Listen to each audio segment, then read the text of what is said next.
Hello, welcome everyone to the Division C West Grand Finals. I'm super pumped. We have Velcomer joining me tonight to co-cast. How are you doing, Velcomer?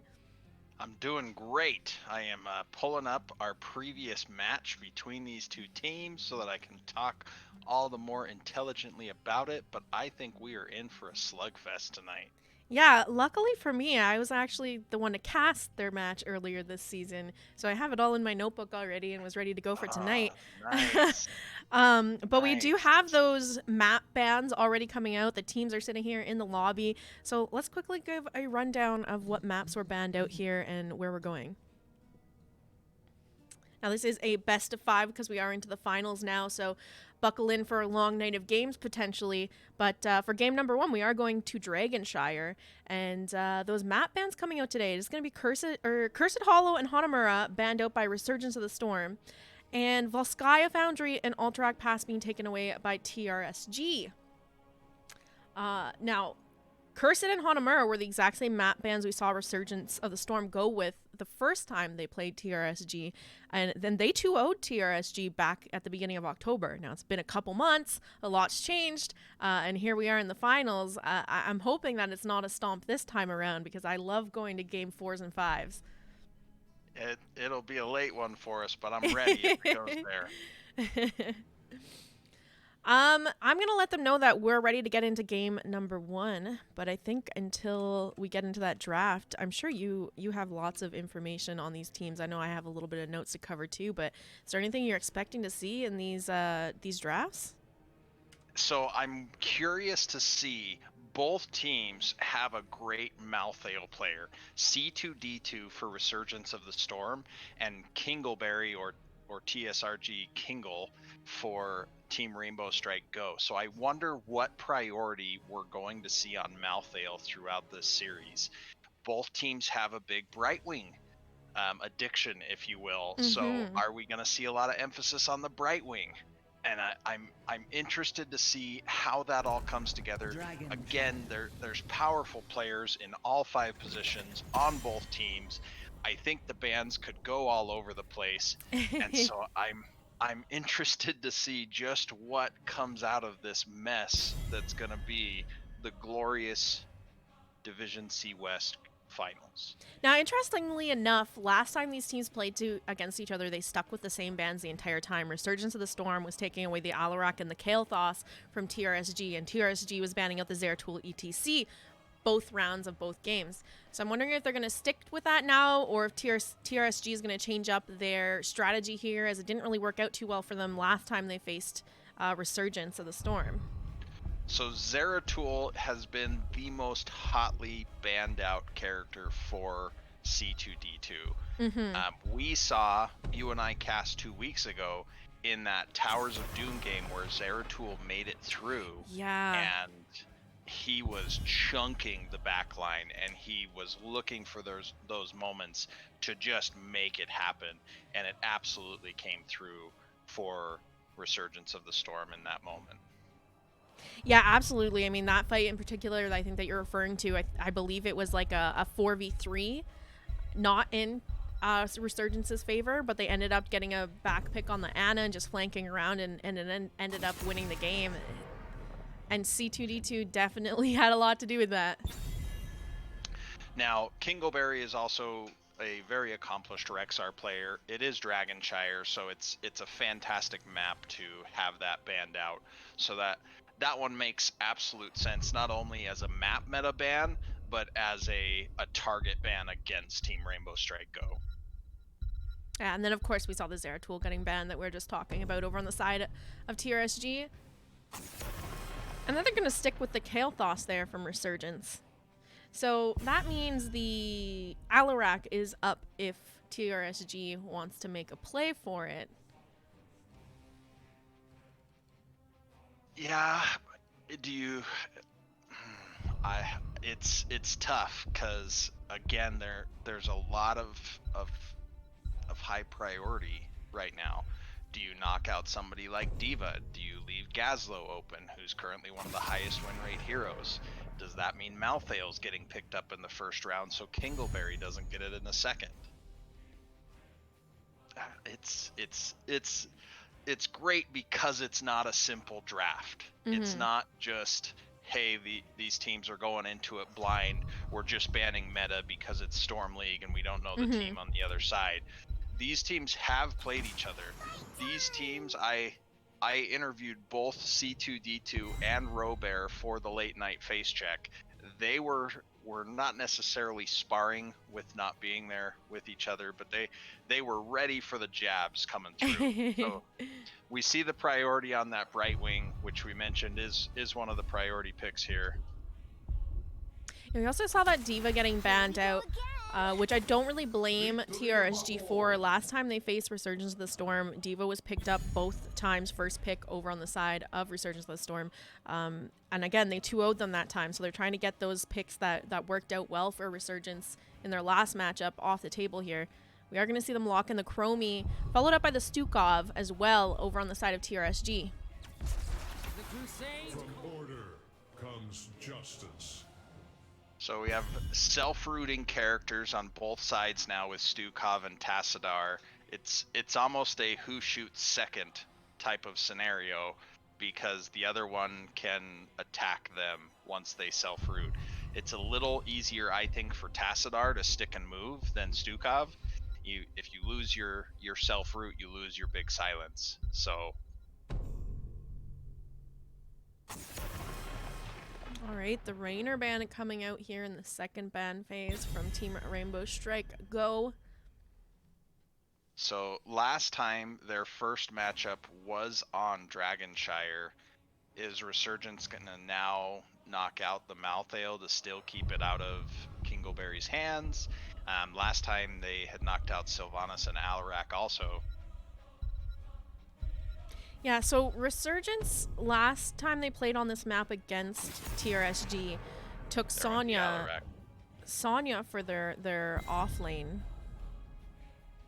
And I'm interested to see if that's going... Actually, they did this thing that I've been seeing teams do. They ran double bruiser, so they're running D.Va in their 4-man and Sonya in the off lane. Yeah, I've got it pulled up here on screen. You're dead on there. The variant played by Silver, Styx picking up the gray main. So Styx is who the Alarak ban is for. It is absolutely Styx, 100%. Silver coming in as the tank today. That taunt variant being able to land Dragon's Breath after that, even a silence after that, and gray main, of course, having all sorts of potential. Phoenix, as we noted last time, one, jerk hero to pick, but two, also one of C2D2's primary characters. If you could right click his profile right now, you would see Zeratul Phoenix. He has a long history with Phoenix. We saw it go really well for him on Alterac Pass last time, so I'm curious to see how well it works out this time also.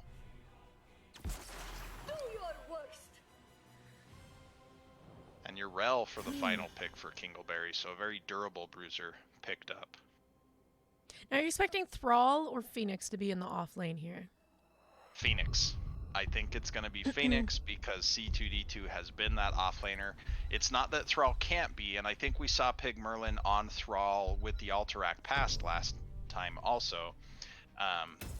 But I think that the range of Phoenix versus the melee of Yrel, Phoenix can get out of just about anything Yrel's going to jump at him with, and just can constantly poke to where Yrel will eventually need to back. Her abilities cost too much mana to keep her healthy, and Phoenix is going to be able to just kite her, and his shield's going to regenerate faster than her health. Yeah, I think that it definitely could come down to a skill matchup on who can play their hero a little bit better, because Yrel has the tools in her kit to be able to interrupt those phase shifts coming out from Phoenix that are gonna... You've seen C2D2 use that so many times as a good escape from ganks onto him, but it's not like it's impossible for their Yrel to interrupt that. She can do that and maybe get some picks, so I'm kind of excited to see how that matchup goes in the top lane, if that's indeed how they're going to run these lanes. Yeah, I think that having Thrall in the 4-man gives you an additional answer to Varian charging in. Mm-hmm. And while, yeah, you're not really going to be able to reach Chromie, and as she gets setup, that's going to be tough. I mean, I'm hoping for Falling Sword. You want to reach Chromie, take Falling Sword, jump all the way back. But the Thrall will be able to keep the Varian at bay, wreck the Greymane. If Greymane gets rooted, it's bad news, right?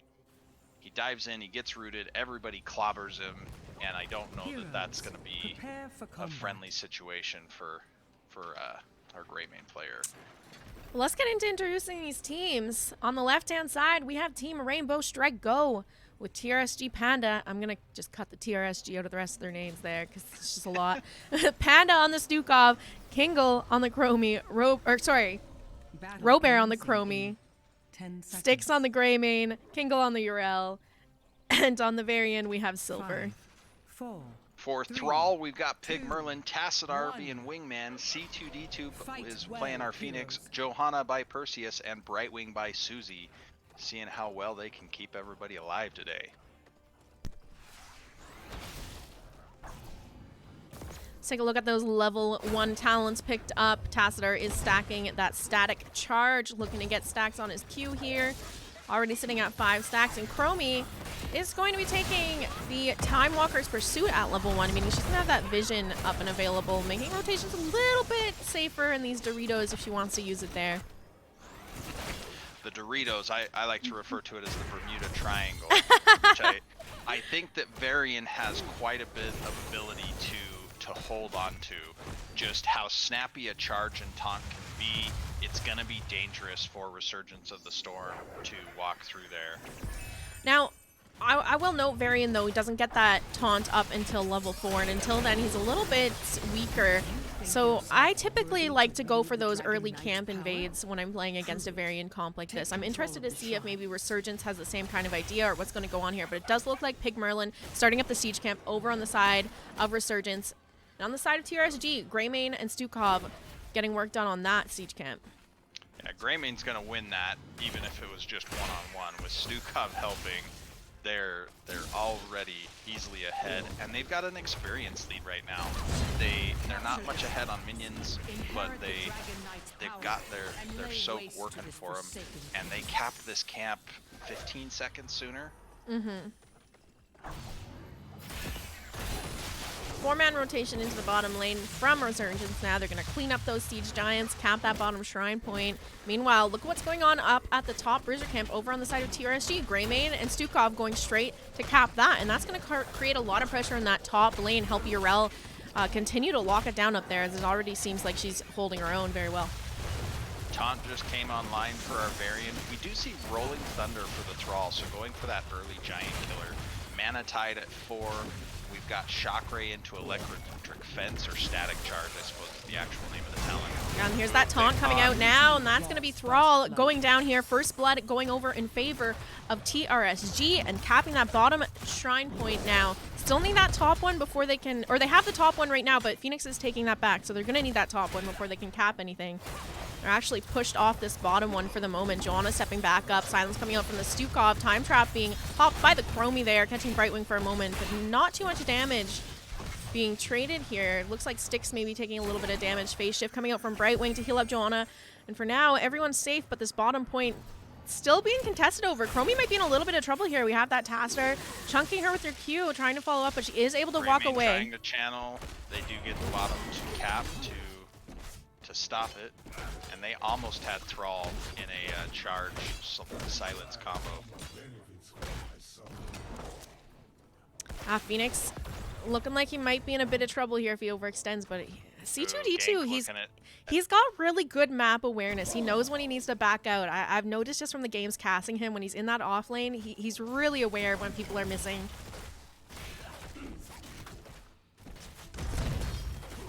You have Chromie trying to cap this bottom point again. Susie's stepping forward to maybe kind of scare her off of that. She has those time traps, keeping an eye of those rotations, and holy, a lot of damage that was there. a big Dragon's Breath coming out from Brightwing. She's looking like she might be in a bit of trouble now. I would not want to be there with the Varian taunt coming out, and that is going to be Brightwing getting picked off by the Varian and Greymane. And right now, with the 1,000 experience, almost 1,100 just off of hero picks, plus being able to get 1,000 extra minion damage. We can see Team Rainbow Strike go almost a half a level ahead, not quite, but that's going to be big. There's not really a clean way for Resurgence of the Storm to get back that half level right now. Yeah, if they can maybe manage to get a pick on Chromie, because she's been trying to cap that bottom several times by herself. So if they can catch her out, they can maybe catch up a little bit there, and then take that bottom camp. And that looks like that's exactly what's going to happen. Polymorph coming out onto Chromie, and Tassadar and Joanna just in there bodying her. She is going to get picked off. We do have those camps up and available. They're going to go for the invade onto the siege camp of TRSG. Meanwhile, in the top lane, they're going to get the counter pick onto Phoenix. Perseus has been really low on mana for some time now. I checked, their tap is up. I don't know why Perseus is still so low on mana here. I do have one reason why, Perseus, and we talked a little bit about this in the interview last week.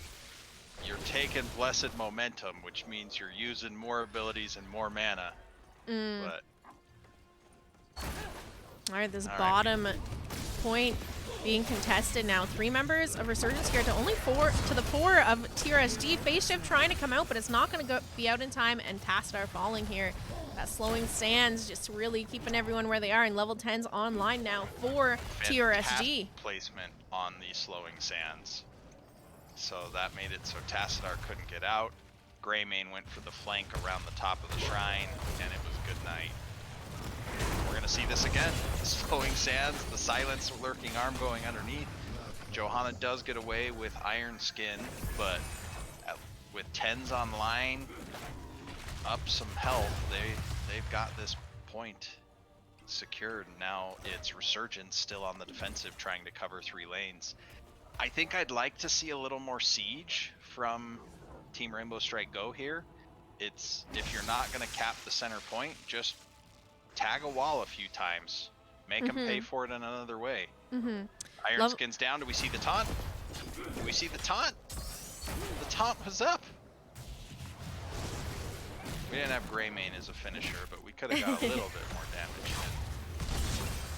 I do want to go over those alts here, if we can, really quickly. Over on the side of TRSG, it's going to be Ardent Defender from the Urel. Flailing Swipe getting picked off from the Stukov. We saw Slowing Sands already used there from the Chromie. Varian talenting into Shield Wall, and Cursed Bullet from the Greymane. We see a big team fight potential that we saw last week as well, with the Earthquake from Thrall, the Purification Salvo from Phoenix, the Black Hole from Tassadar. I do worry about some anti-synergy there. The Blessed Shield, we didn't see my dream of the Falling Sword, and then Blink Heal. And while we were talking about ults, we did see that Phoenix got sniffed out in mid and snuffed out in mid thereafter. So, and Greymane and Urel, maybe not the normal siege team, but Greymane just ripping into this top fort. They've got the Bruiser camp there pushing away. Half health on the fort already. Blessed Shield coming out from Joanna, though. C2D2 is here, popping that ult, going to try and pick off the Greymane, and they do get the kill. Kingle on the retreat now. IO2, they're almost at level 13s, and this is going to be really good for the side of TRSG, because Varian's going to be able to take that shield breaking talent. So Phoenix is going to die even faster, and it's also great into Joanna as well. Your team has destroyed a fort. That fort did fall to the Wizard of the Night camp. And C2D2's coming in for the flank. We see the Brightwing teleport into top, so Kingle's 3-on-1. They've got their ult with Ardent Defender ready to go, but they are patient in that, and that's going to be a good thing for them there. Perseus again really low on mana here. In the bottom, we are going to see the Tassadar being picked off here. It kind of just feels like, oh, you're going to gank that lane, and we're just going to gank the other lane because you left someone down here. Now look at Greymane going in for the invade over onto the side of Resurgence of the Storm's siege camp right now. The rest of the team members here to back them up, while Tassadar is still down, not spawning back in for another 8 seconds. So this camp going to get capped by TRSG. And the zoning slowing sands there, making it even more difficult for Resurgence to have have defended that invade, so they had to give it at that point, being down a member, down a talent tier, and pinned in their own base. They're now making a play for this bottom bruiser camp. All the members of Resurgence are back up here with equal talent tiers, so we might see some kind of contest going on. Here's the face shift from Brightwing taunt coming out onto Joanna. Flailing swipe being used by Stukov as well. Perseus getting quite low, no mana here. Here comes the salvo being popped by Phoenix here. Are they able to get any picks though? The rest of TRSG backing up, Perseus and Varian was still so in the low. back line. They do get that pick onto Joanna, not for free though. Varian is going to fall. Stukov just managing to back out here, and that camp going over to the side of Resurgence of the Storm. But meanwhile, Dragon getting picked up by TRSG, and they're running it down mid with this. Yeah, I think that with having Varian down, with having your teammates defending camp bottom, I think you just take the early value or easy value mid, make sure you get out safe, continue to leverage the experience lead. We can see Greymane's up top collecting experience, our teammates are bottom collecting experience. We get those cannon towers giving us a little bit of experience, and now Rainbow Strike Go is a full level ahead, marching towards 16, a very impactful talent tier. We do have at 13, as expected, Shattering Throw from Varian, so every 30 seconds he can say amen to Johanna's shield, and his basic attacks do damage as well. A lot of people ignore that part. And Phoenix. Yeah, which I think is even bigger one, because we've been already seeing Phoenix getting taunted into a Stukov silence underneath, so he can't even phase shift away. But on top of that, now his shields are just going to get destroyed. So very, very scary. Saw a defensive Blessed Shield go out bottom to make sure that Johanna stayed alive. That beast is not my beloved. Not anymore. So no forts going down, but the wall mid and some dancing with the dragon. Not literally, of course, but We do have level 16s online now for the side of TRSG. So they do have that talent tier advantage. Yeah, I just noticed that myself. I usually see the armor. Oh man, Dalaran. Dalaran, my friend. If you have not played with the Dalaran banner, you do not realize how much you're missing out. Your healer's better, your chromie's better, and the cooldown at level 20 with Glory of the Alliance means it's virtually always up. And it's nuts. Even Varian's self-healing at level 16, let alone the boost you get at 20, goes up from that. And so it's massive. Stormwind's cool, I guess, but I love the Dalaran banner. Yeah, for those of you that might not know the differences, Stormwind Banner gives the 25% increased movement speed to nearby allied heroes. And it does last 20 seconds. You can kill the banner, though, and get rid of it, of course. And Ironforge, the one that we only very briefly talked about, gives 20 armor. Oh, Chromie's toast. Bottom lane, big engage. Blessed Shield goes out. We saw the Tassadar wall to remove any hope of escape, and I'm not even sure she made it up in time that she would have been able to use timeout, but it doesn't look like it was ready to go anywhere. Yeah, that's a couple times we've seen Chromie getting caught in the bottom lane there. She does need to be a little bit careful, because she's one of those mages, she has no really form of escape unless she takes the talent that lets her swap with her little sand clone things. Here and there, I love that one. Yes, here and there, yeah. Thematically, it's cool. So what I did like there from Resurgence is they got a kill, they took a fort. Boom, moving on. So yeah, no, I love that too. Sometimes Force Wall goes out, but doesn't quite catch anyone. Sometimes you see these teams, they get a pick, and then they run around doing camps, and by the time they get the camps out, well, everyone's back up to clear it, and they didn't really get any value. So I love seeing a team, you know, going for those structures, trying to shove down some lanes, open up the map a bit when you have those picks. So Pig Merlin has moved into our off-lane role with Thrall up top. Here's Flailing Swipe. Stukov going down here. And now Greymane going and trying to finish off Joanna, and he does get that pick. Phase shift not quite able to connect with him. Wingman getting quite low here. Varian on the chase. Blink Heel's coming out from Susie, and he's going to fall as well here. So far, 2-for-1 in favor of TRSG. So not only do we have Slowing Sands, but we have Mobius Loop, which gives a 60% slow when they're hit by the center of Dragon's Breath for Chromie. Greymane has Executioner, at level 16, increasing his basic attack damage by 30%. So if you get in Chromie's range, it's bad news. We have Spine Launcher from Stukov, which is a persistent range slow at 20%. Sure, it means Stukov doesn't get those big meaty melee attacks, but he does have that slow, making it so that you can constantly proc Greymane's Executioner on anybody, and 30% more damage when he's already getting 40% more when he's in Worgen form is big. Level 20 is going to be online here for TRSG first. So I'm thinking if you're Resurgence of the Storm, you maybe want to try to look for something soon, or else you're going to be sitting back trying to soak for quite a while and maybe having to eat a whole Dragon Knight in the process too. They do have that siege camp in the bottom lane up, and they just had vision of them top capping, so they're going to go for the invade here. Careful. Please be careful. There's the banner being popped by Varian there to scout the camp. But ultimately those giants going over to the side of Resurgence of the Storm. But level 20 is really close to being hit here for TRSG. You can tell Resurgence really wants to try to force something, but TRSG is just not going to let them have it. Smart, patient play. I like it. You've got pressure in top lane that they're gonna have to answer. The pressure in bottom lane, Chromie can clear from so far back. Ooh, invade coming in. There's a force the wall. polymorph on your Rel stopped that invade dead in its tracks.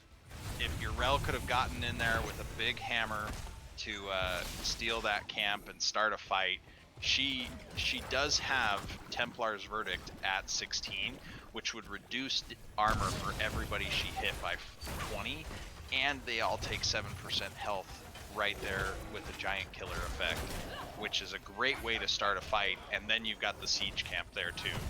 It was wise and very, very aware of our Brightwing player Susie to snap that polymorph on a charged up Urel coming into strike.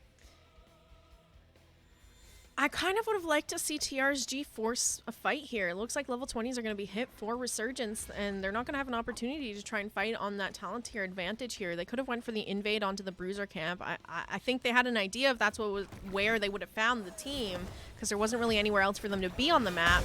C2 just face checking this bush here, getting taunted. The silence following up here. The shield's getting burst down, but he does get the heal onto him here. And the salvo coming out, but Tassadar getting picked off. He has Unconquerable Spirit, which saved his bacon too. Yeah. We are going to see the counter pick. Greymane going down, though.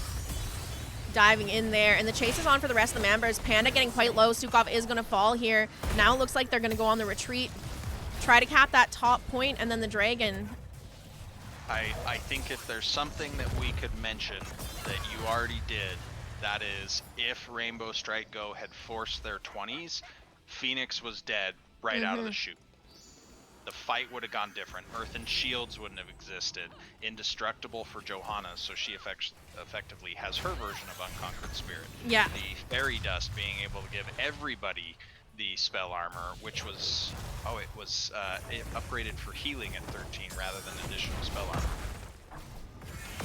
All right, rotation from Resurgence going down to cap that bottom shrine here. Thrall's hanging out in the mid by himself, but two members still down over on the side of TRSG to the one on the side of Resurgence. Channel is up and available. Silver hanging around to interrupt once. Chromie going to poke to interrupt again. It's always hard to do any kind of channeled objective into a Chromie. Just in time before the Urel finished.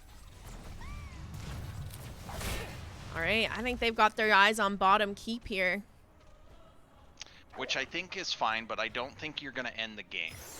So right here, you already had a wave mid. I think you dump some damage into mid on your way down there. You take the opportunity to try to punt. If they can manage to get some picks here, though, they might be able to go to the end. They do get the pick onto Greymane. The team looking very split. C2DD getting quite low. He's going to phase shift out of there, though. Be able to survive for now. Silver and Kingle just kind of left here by their teammates. Urel in the back line. And she is going to fall here. That Ardent Defender not up for another 4 seconds. She does go down. So 3 members down. I think they can look to end now. I believe they can. Unconquerable Spirit just came off cooldown for Phoenix, so if they had pounced on him 10 seconds faster, maybe he'd be out of the game. Red team has destroyed a fort. Blue team's core is taking damage. So 3 members down. Dragon Knight's got a whole lot of health. Chat says, hey, it's Jazzalene's favorite tank, Marion. Because I usually Marion. talk about how it's not my favorite tank. That's going to be game number 1, going over to the side of Resurgence of the Storm. I think that Resurgence of the Storm played this very patiently. I do think that for Team Rainbow Strike Go, there was a couple of times where I felt like they couldn't quite get the siege in that they wanted to, which is surprising to me with a gray main around. But they couldn't quite capitalize on the kills that they wanted, and so a couple late game team fights and the game was over. Like you said, they didn't push the level 20s. Kills were at 10 to 10. Like, this wasn't a super high kill game. Everybody was relatively safe. We saw some ganks throughout. C2D2 did die this time as Phoenix, where last time they did not. We saw the Tassadar get caught in the Chromie slowing sands in the bottom a few times. But overall, not a big kills game. But it was that Resurgence was able to drive their kills into structures, and Team Rainbow Strike Go wasn't quite able to do that as well. And then that level 20s that you mentioned, it came back to bite them. Yeah, for sure. If they had engaged on Phoenix a little bit sooner, he would have died because he wouldn't have been able to get Unconquerable Spirit. That changes the whole post-20 landscape. No, you absolutely hitting the nail on the head there. They needed to go for that level 20 fight advantage while they had it.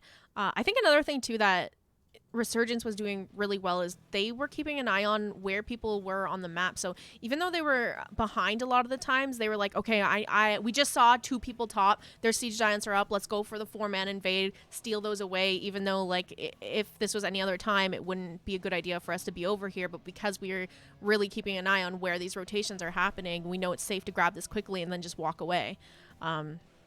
And those are the kind of things you need to look for and opportunities you need to go for when you are falling a little bit behind like they were in that match. But, I mean, ultimately, sometimes you just get that level 20 and you might have been losing the whole game. Well, felt like losing, and you just get that level 20, and at that point it's done, you know?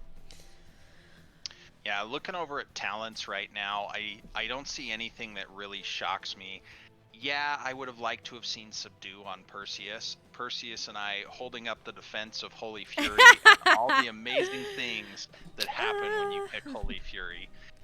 We definitely saw Unconquerable Spirit come in big time for Phoenix at level 20. Yeah. Earth and Shields. Oh my goodness, talk about a busted Storm Shield talent. If every Storm Shield was this, I would recommend it on every single hero 100% of the time. So, Vigilance. I'm surprised to see Vigilance.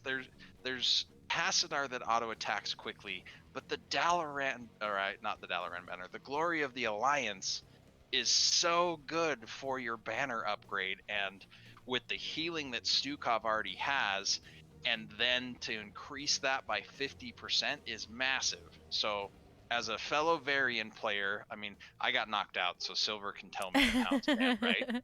But as a fellow Varian player in this division, Dalaran with Glory of the Alliance is so amazing. Please take that. And then I don't know that I see anything crazy. The Rolling Thunder going for that early Giant Killer, I think is a preference pick. You could have done Echo. You could have done Crash Lightning where he was in the 4-man. I never like Crash Lightning. I find even it's such a difficult quest to finish off that you're just not getting the value you need out of it a lot of the time. Like I agree, but it is possible when it's in the 4-man at least, right? Yeah, you're right. No, but I'm not too surprised with the Rolling Thunder. I think especially when you're running like a Varian main tank, if you can just shred him down and leave the rest of the team looking pretty vulnerable, it can work pretty well as well. The lobby is up for the next game here, so let's pop on over to our beautiful faces, and we'll jump in the lobby and get you guys updated with those Mavics. Great game right. in game 1. Yeah, you know, I mean, before we even got into the game, if I had to guess based on these two teams' histories and matchup, that one was going to go to Resurgence. So, not too surprising, although I do feel like it was such a close game. It could have easily gone over to TRSG if they played it a little bit differently in the late game. Yeah, I think you called it spot on. You knew you were going to hit 20 first. You start positioning when you know 20 is that 5-10 seconds away. Not too early because you don't want to blow it at 19 and a half, but 19.98 maybe. You start moving into that position, especially when you're taunt variant. You want to go crazy. MFC CFO or CEO, I am absolutely wearing pajama bottoms. I was wearing my hoodie. I'm wearing snowman pajama pants with snowflakes on them. Though I was amped enough to be casting again with Jazzalene that I thought about wearing my full suit and tie to work today. Though I went with the company polo instead. Chat says lies. Streamers don't have legs. Maybe. So let's cover. Well, let's talk about where we've been, what maps are banned, and where we're going. I'm gonna pop over to these map selections for all of you in chat. Give you the rundown here because we are going to Brax's Holdout for game number 2. Now, if you just missed it, Dragonshire was played for game number 1. The win going over to Resurgence of the Storm. The map bans tonight are Cursed Hollow and Hanamura by Resurgence of the Storm, Team Rainbow Strike Go taking away Volskaya and Alterac Pass. So we won't be going there tonight, but it is a 5-game series, so we're going to see most of the remaining maps because there's only 10 maps in the pool. So yeah, if it goes to game 5, the last team gets to where they only can pick between 2 maps. So we get the opportunity to see half of the NGS map pool. I mean, that's simple math. I get it. Everyone can blame me later. But to be able to showcase and to see, okay, when you get down to that point, do you coin toss it to see, are they going to pick the same map we would want and now we get first pick, or do we make sure we don't go to the map we don't want? Because a lot of teams are ready with, hey, here's our top 4 maps. Well, what about map 5? What if they banned one of your tops? I mean, now you're playing in a lot of times some really strange territory, and I think that can be a lot of fun. So.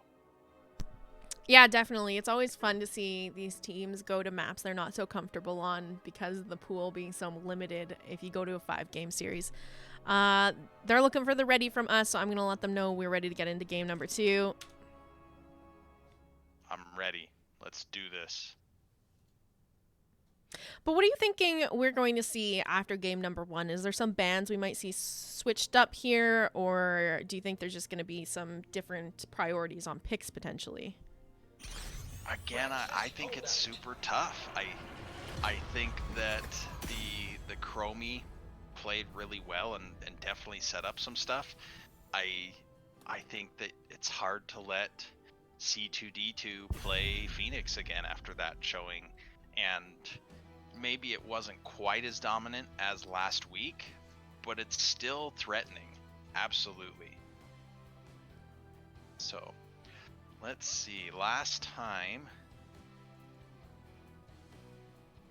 Did they play this map last time? No, they played Tomb and Dragonshire. Right, Tomb. Yeah. And then they had Battlefield Volskaya and then Kirsten Hanamura still. I like Hanamura. I think you're all cowards and you should play more Hanamura Temple because 2-lane maps rule. If we wanted to all be 3-lane maps, we could play other dead games instead of this wondrous game. So D.Va being the first ban. I don't know that I care about D.Va on this map. Rexar, again, strong map pick, strong Kingleberry pick. They're saying no.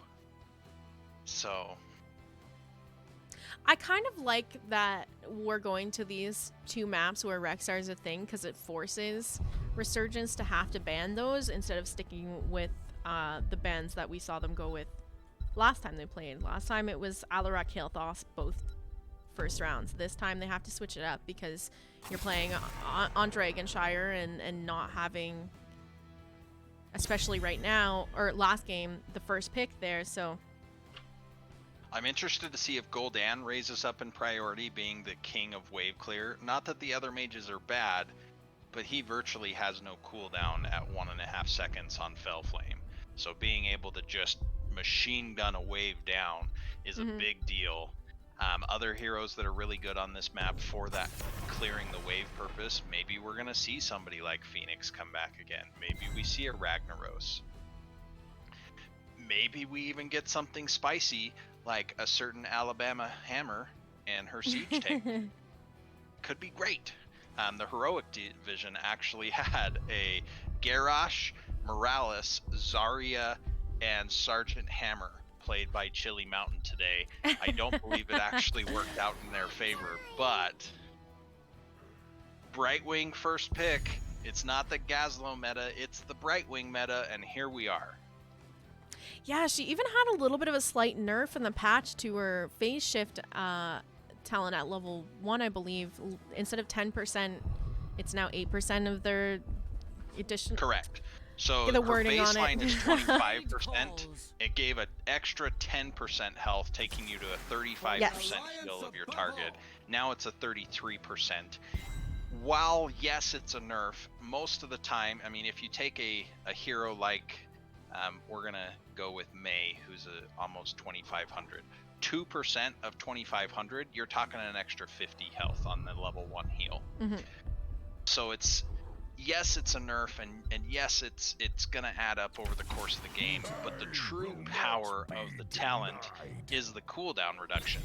Being able to, now not only are you hitting them for 33%, you're hitting them for 33% more often than you could hit them for the 25%. Now, Greater Polymorph is amazing, and I hope that someday they showcase it a little bit more. But it's kind of seen that the upgraded phase shift is a must pick right now in the meta. I'm hoping for Falling Sword again, because we got Falling Sword Light Bomb potential. Please hear me through the cosmos, Perseus, and don't just watch this tomorrow and say, I could have been a contender. You gotta do it. You know, for as often as I see Joanna and Anduin picked up, I don't really see many teams trying to pull off the Falling Sword Light Bomb combo. Like, everyone knows it's there, but it just, like, it doesn't ever happen. It's always just ends up being Blessed Shield. The Phoenix ban. Take that, C2D2. You didn't pick early, you don't get it. But you know what is on the board? Zeratul. Yeah. I don't know that I like it against Brightwing, but it is there. Yeah, definitely a little bit more tricky to play Zeratul into Brightwing with the Polymorph and the Spell Shields. We're going to see Pig Merlin lock in the Cassia. And C2D2 opting to go with the Malthael. This is a pick we had talked about earlier today. Absolutely. It means that Kingo won't get it here. Malthael can bring some absolute kill pressure to any team fight, whether he picks Last Rites or Tormented Souls. And he's got some solid wave clear, not necessarily objective clear on this map, but wave clear. We do see right now, as far as the objective clear, I'm giving it to Team Rainbow Strike Go. Gul'dan, Raynor, fantastic clear. May, as the tank, is definitely has the ability to be Snow Satan, but she's more difficult than, say, Johanna. So she's more difficult than a lot of the tanks out there. I've interviewed people who actually really love playing May on Braxis because her Blizzard is just a nice big point control area where everybody has to run off of it, and she's really good in that kind of sense of controlling the channel point on Braxis. Yeah. No Satan. But a lot of times it's not the easiest stun to pull off. Yeah, it's fantastic zone control, and I think I often will play her in that style of my job is simply to be obnoxious as much as I can be. So Mephisto being the wave clear, I've got to think that they're going to be more concerned with their team right now trying to kill someone than and then winning the objective than anything else. Their comp does have wave clear potential, and with Mephisto hitting the Zerg wave, you can get a lot of the small resets on your cooldowns. Not necessarily a traditional mage, but definitely some potential there. As far as boss control, I've got to give it to the side of Team Rainbow Strike Go. Whether it's Ice Wall or Avalanche may bring so much more, and then we're likely to see the Horrify from Gul'dan. So There's always the possibility of Emerald. I highly doubt it, but there's always a possibility of that as well. yeah, which is also crazy to me how much that has changed in the meta, because everyone used to think that Blink Heal was, well, now you can't save your team. You gotta take Emerald so you can make those plays where you isolate someone or stop an engage. But I've got to agree with you. I think it's gonna be Blink Heal. I think we're gonna probably see that on every game in this series. Maybe now that the Gladiator's medallion's out of the game, maybe Emerald Wind will be a little bit better because people can't just cleanse themselves and stay right on the target they're trying to kill, that Brightwing's trying to peel for. Maybe. I don't know.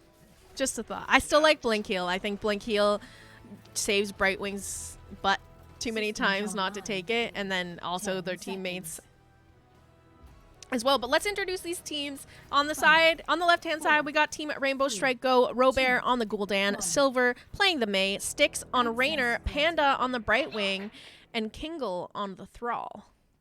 And for our red team of Resurgence of the Storm, C2D2 bringing back his role as Malthael into this series now. Mephisto as Wingman, or I said that backwards. Johanna played by Perseus, Anduin by Susie, and Cassia by Pig Merlin. So leaving the Bruisering to Malthael and C2D2, and coming in with that Assassin Cassia with that sweet Green God skin. All right, there goes a Blizzard from Mei. That is going to connect onto Mephisto here, but no follow-up damage, so he's safe for now. How are you thinking the matchup between Thrall and Malthael is going to play out? I think that Malthael's going to naturally win the one-on-ones in many cases, but it's that Thrall can poke. It's that, I mean, neither of them are going to use a ton of mana as we see these talents going.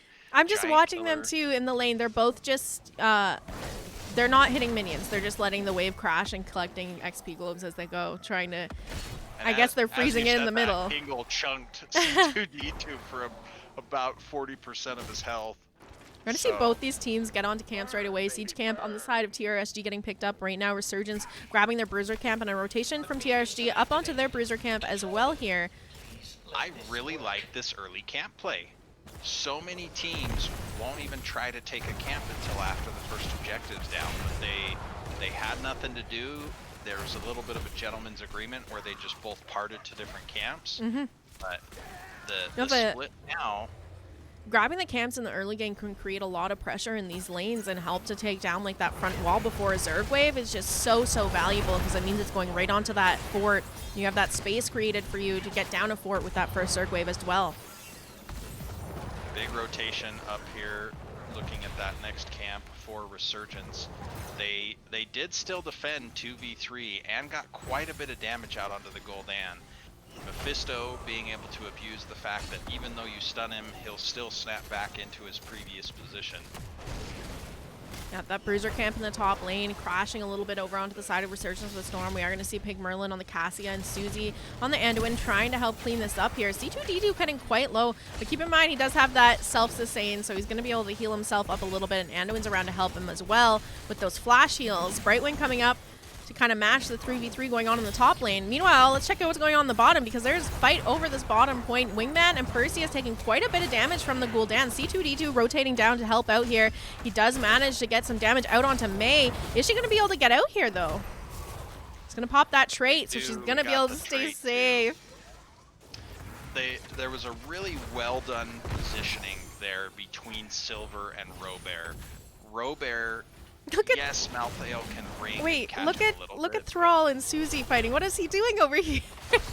He's just chasing the Anduin way over to his side of the map, and now Malthael on the chase here, trying to get that pick onto Thrall. Just manages to walk blocks away by here. Raynor. Good job, Styx. Kingle owes you a coffee or something. So a little bit of charge, 34 to 12 so far. No camps on the map. The boss doesn't spawn for another minute 20. We see a couple globes getting picked up. Charge very briefly for blue. We got another 2% is also a single tick. But Yeah, TRSG looking pretty low down here in the bottom lane, so this is going to be held for quite a while by Resurgence.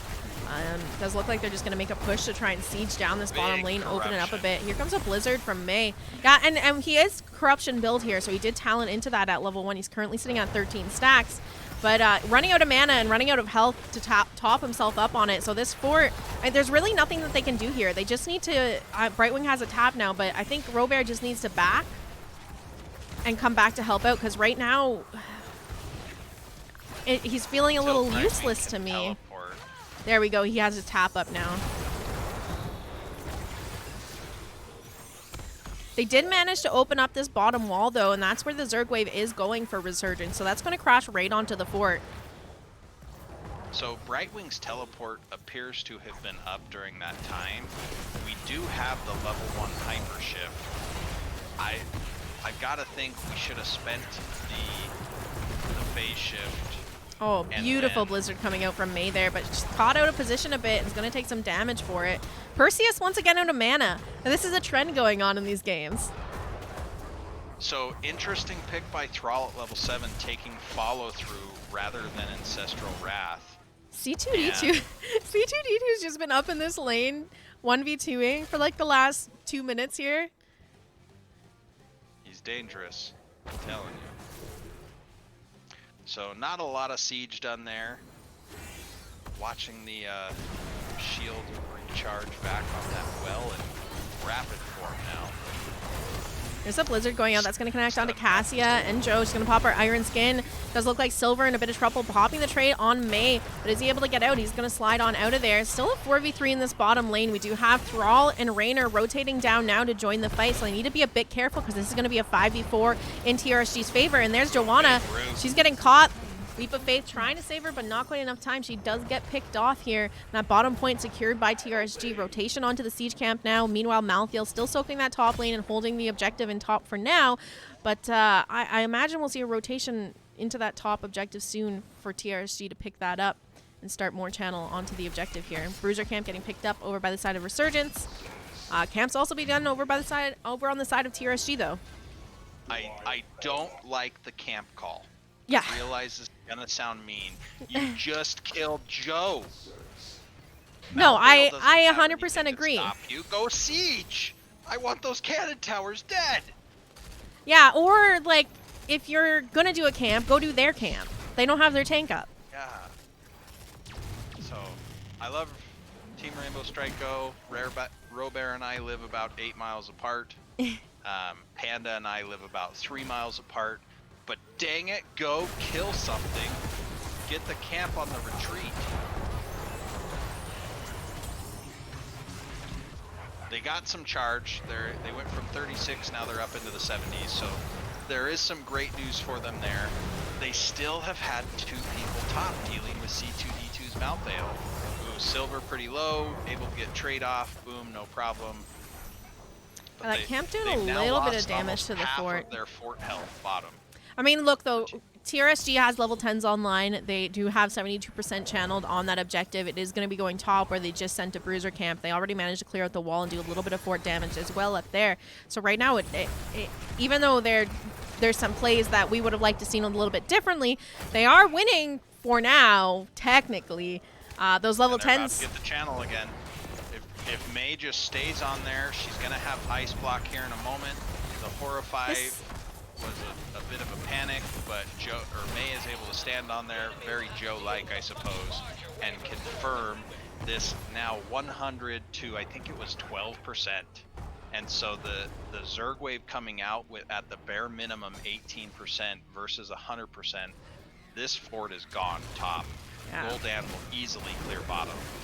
Just want to give you a rundown of those ults we do see picked up. Thrall's taking Earthquake, Blink Heal coming out from the right wing, Horrify from Gul'dan. A little bit of fight happening here. We are going to see that Light Bomb, Falling Sword being used. Oh, there it is. Condemn coming out as well. Last Rites connecting onto Thrall. He does go down. Brightwing now being chased down by Malthael. But in the other side, we have Cassia falling to the Mei. Malthael now just kind of stuck in the back line with no one to help him. He is going to fall here. So that's a 3-for-1 in favor of TRSG.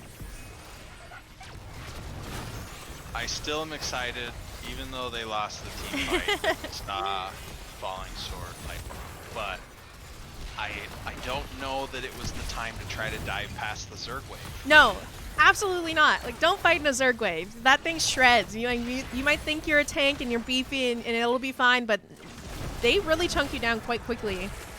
One of the quickest ways to cry as Garrosh on this map is be standing in the middle of the Zerg wave. So much of the Zerg wave does percentage-based damage. Your armor means nothing. Oh, there we go. Light Bomb Falling Sword combo. Here's the Ice Wall to try and peel, but it's not in time to save the Gul'dan and Brightwing. They do go down. The chase is on for the rest of the members of TRSG here. Condemn coming out. May able to slip away here, but Thrall looking like he might be in a bit of trouble. The Blizzard going to be able to peel for him here. He does manage to escape, but this fort probably going down here. It better go down. One thing that Perseus and I are going to have discussion about, they're going to defend their thoughts. I'm going to tell them they were wrong because I'm arrogant. Subdue would have caught people right there after the Falling Sword and would have resulted in one more death. Now that's not to say Blessed Momentum wouldn't result in a kill somewhere else, but that moment right there, big fear, Anduin's toast. The light did not protect him. Defensive Falling Sword can't do that as well with Blessed Shield. Yeah. Malthael picking up the siege camp in the top here, but TRSG invading the Bruiser camp down below. See if he's going to be able to sneak these out without getting caught, because Thrall is coming up and checking it out. Cassia around to help him out. The camp's done now. Wow.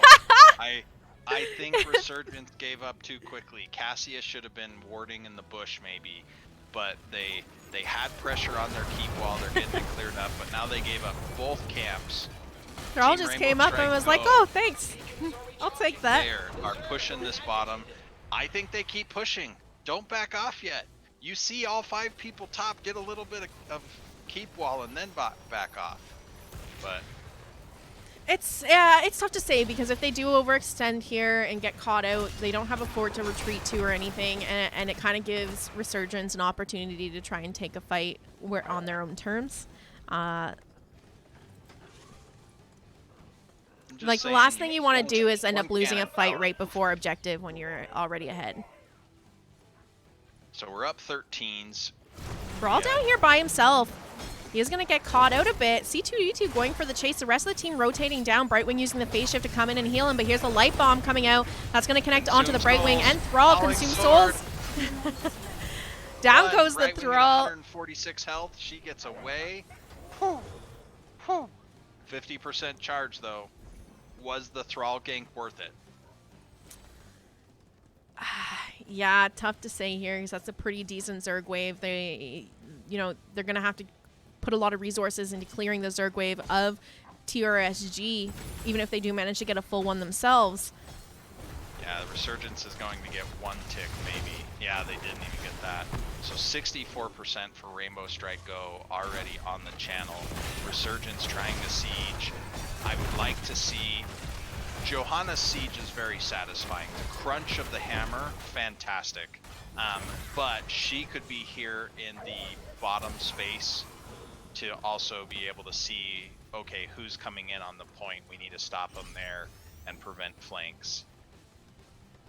So but to Resurgence, 10%, yeah, and Resurgence 20% channel behind on XP here, so they're gonna want to look for a fight soon. Otherwise, 16s are gonna be online for TRSG. I have a coworker that just joined the chat, X-Ray Tay. Hello, my fellow Jazz friend and LHM employee. Huge fight coming out here. The ice wall is going to connect onto 3 members of Resurgence. Brightwing popping off those heals, keeping everyone alive. There's the polymorph out onto Cassia. She is going to fall here. Wingman looking like he might be in a bit of trouble as well. Perseus doing what he can to peel, but dead. Wingman goes down. Susie, the next in line here, going to get picked off as well. Joanna manages to sneak out the back and survives, but that's a 4 for nothing in favor of TRSG with a beautiful And they're 100% already on the Zerg keep wave. wall with the 99% still remaining. Like, this is core health. It might even be game. Yeah, death timers are still pretty low, but you're right. This is a really healthy Zerg wave coming in here. The core or the keep is going to fall really fast. It's going to go straight onto core here. 88%, you're up 16s. You still have 10 seconds before Anduin's there. And as far as cores go, Braxis didn't get the biggest upgrade. The most annoying one for sure, though. You don't like the whistling peeps? It was fun the first time, but look, they're doing an okay job. They're cleaning the core off. The last one up 30%. here is going to be the Mei. They're trying to clear it up. 22% and falling. A little bit of Zerg wave left, and Mei still alive, 10, trying to 8, finish it off here. 7, 6, Are they 5, going to be able 4, to clear 3, these last 2 2, Zerg, though? 1, 0. And it's going to be game number 2 going over to the side of TRSG, bringing the series 1-1 so far. So reminder, this is a best of 5, so we still have at least a couple more matches to go here tonight. That's right. Game 4 guaranteed. Woo! Yeah, that big fight with the ice wall and the horrify to follow it up. Fantastically done by Team Rainbow Strike Go. For Resurgence, I think what I would have liked to have seen, call me crazy, there's this wonderful blonde lady that's been through a lot. She's a fantastic ice mage, and she just got buffed this patch. I think she would have been a great answer too. Could you imagine Light Bomb falling sword with a ring to follow all that up? Yeah, that would be Disgusting. awesome. I mean, he could have. I think just another thing that they could have done differently is taking Durance of Hate instead of Consume Souls if they wanted to combo some kind of thing with that as well. Yeah, I feel like Consume Souls, you're playing for 20. Braxis is not a map to play Yeah. for 20. Yeah. So, talents looking through. I love Rainer's build. I realize there's probably a couple things that might be a little more meta, but I like Giddy Up. It makes me feel better. That's exactly how I usually build him. So looks good to me. Well, there's some great synergy with Paint Them Red and Debilitating Rounds at 13, being able to get you tons of healing. But I like Giddy Up. Again, Blessed Shield, Perseus, I'm harping on you, but thank you for upholding Holy Fury for everyone. I don't see anything else that really surprises me.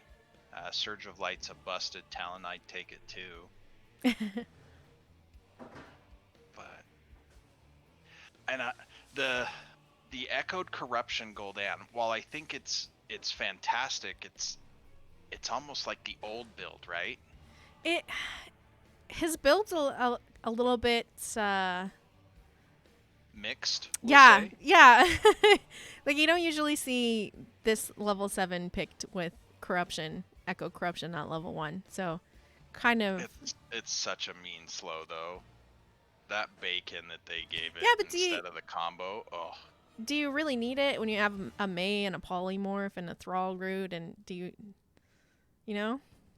It's not Probably like not. Raynor went ace in the hole that they need the extra slows to just get more damage out of him Because either. Exterminator's the best level 1 talent. Yeah. I'm not gonna argue that the Exterminator makes taking camps so efficient. I don't know. I always just feel like I'm useless on camps without it. I think it is just like the go-to talent on Raynor these days as well. Like the amount of value you can get out of it. Time. Yeah. So Last game 10-10. This time 9-9. if we can keep the trend going, that means by the time we make it to game 5, each team is only allowed 7 kills. All right, the lobby is up, so we're going to go ahead and jump on in there. We'll pop back over to our faces for a moment. Oh, I'm early this time. Feels good. And I'll update our maps here and give you guys a If rundown you of made where we're it to going. the faces, nobody really wants to see me strike in that pose any longer. But All right. Towers of Doom, and it looks like Resurgence opted for first pick, and then Team Rainbow Strike Go took us to this wonderful best comebacks mechanics map. So I am going to send out another broadcast for Game 3 of the C West Finals. For those of you just joining in, we did start tonight off on Dragonshire. The win picked up there by Resurgence of the Storm. Game 2 on Brax's holdout. TRSG finding their footing and taking a game there, bringing the score to 1-1. We are going into game number 3 right now. Looking like we're going to Towers of Doom. The map pick by TRSG. First pick over to the side of Resurgence here.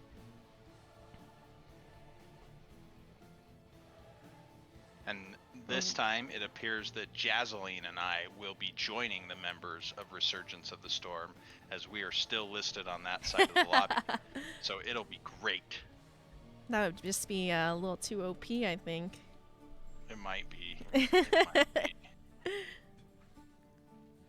Oh, we're just waiting for a couple more members to get into the lobby here to get into this game. If you're curious about those map bands, they are listed below there, but I know some people might not recognize them in their black and white tiny little photos. So Cursed Hollow, Hanamura banned out by Resurgence of the Storm.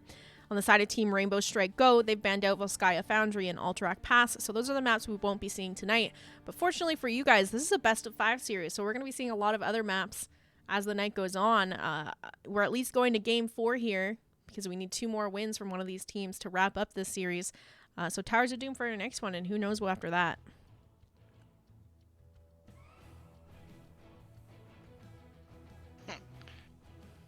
They want you to tank instead. Aren't you the tank main? I feel a little sad. Like, what am I, chopped liver? Fine, just give me Zool and I'll go do chores the whole map. All right, I'm going to let them know we're ready when they are.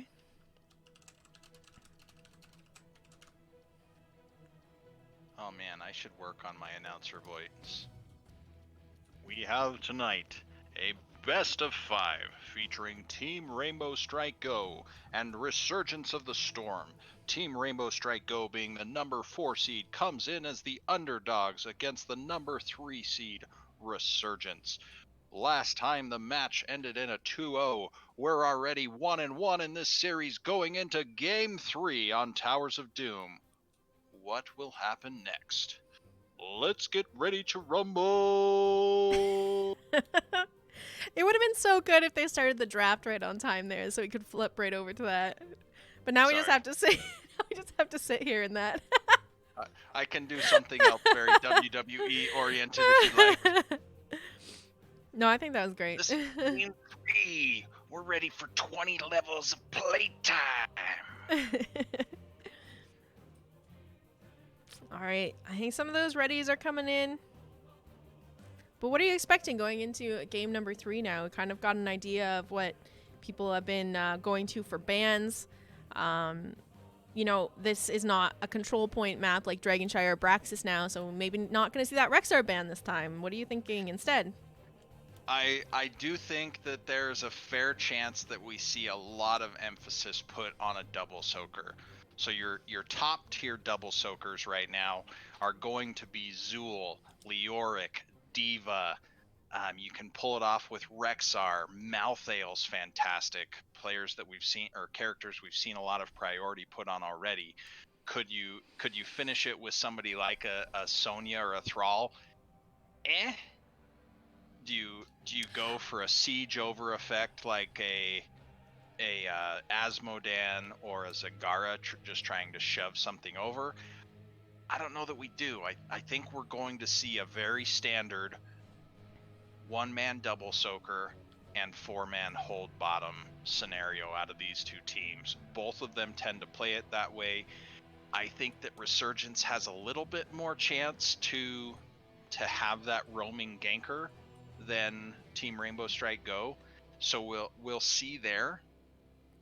I think if Brightwing goes to the side of Resurgence, there's going to be a greater likelihood of us seeing that Zeratul come out.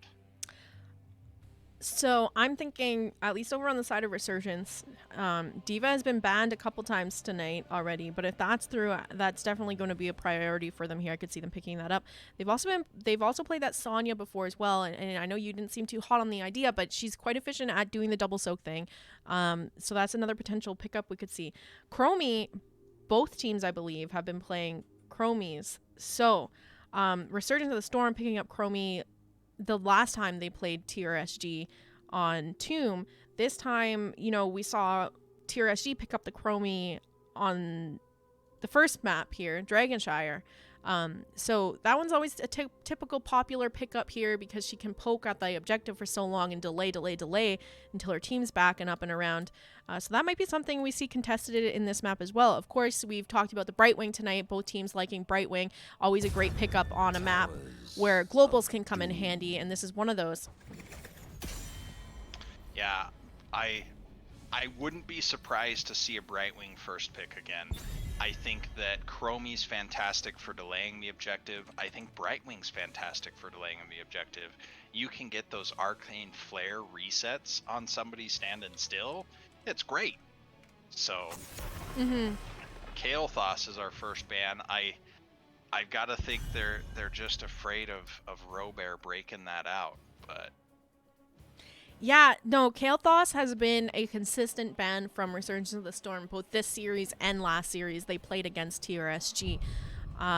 It seems to have worked for them because they did 2-0 TRSG in the first series here, and currently I know they're 1-1, but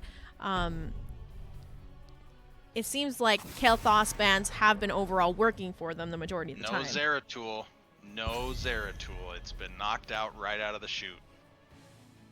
So, guess they saw the last time Resurgence played on this map. I have no doubt that our cast last time was watched by Rainbow Strike, and it was cast by I can't say it right, so I apologize, but it's Funjin Akari, I believe, is the broadcaster, and Howling Knight did the Team Rainbow Strike Go versus AOL, which was a tough match. I rewatched it today in preparation for this game. There's moments that Rainbow Strike Go was very fortunate, but there was also moments where they were very patient, and that patience paid off for them, and they built macro leads and they won. So I'm interested to see how this next round goes. And the Brightwing is banned after the Chromie ban. You must be so tall to ride this ride, and both of those characters didn't make it.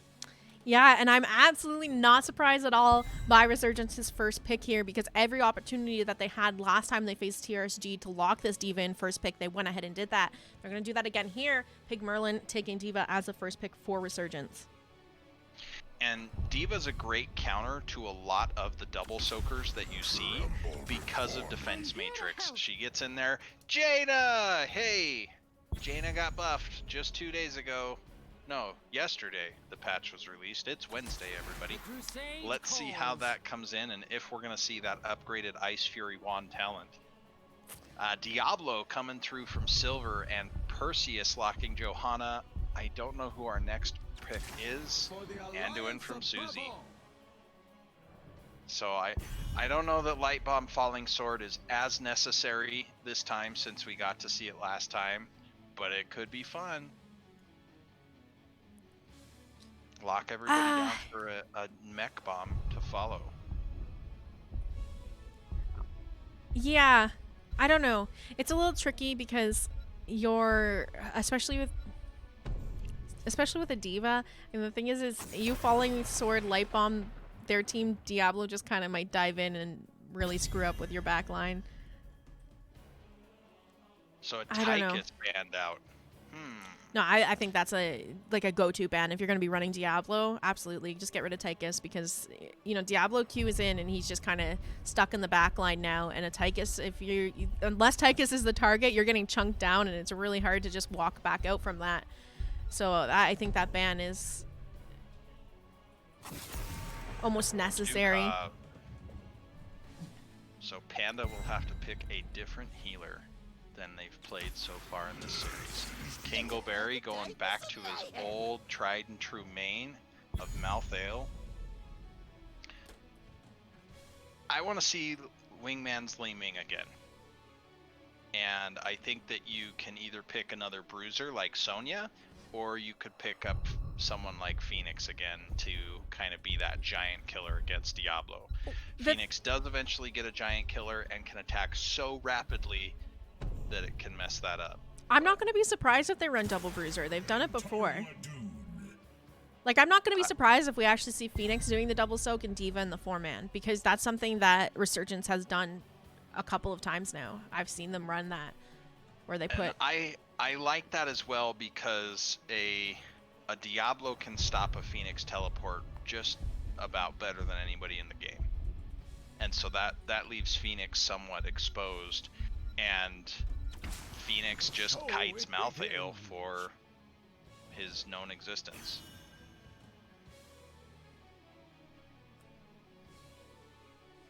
Deckard being our final pick, being able to set up big for those team fights and see just what might come of some very good ultimates.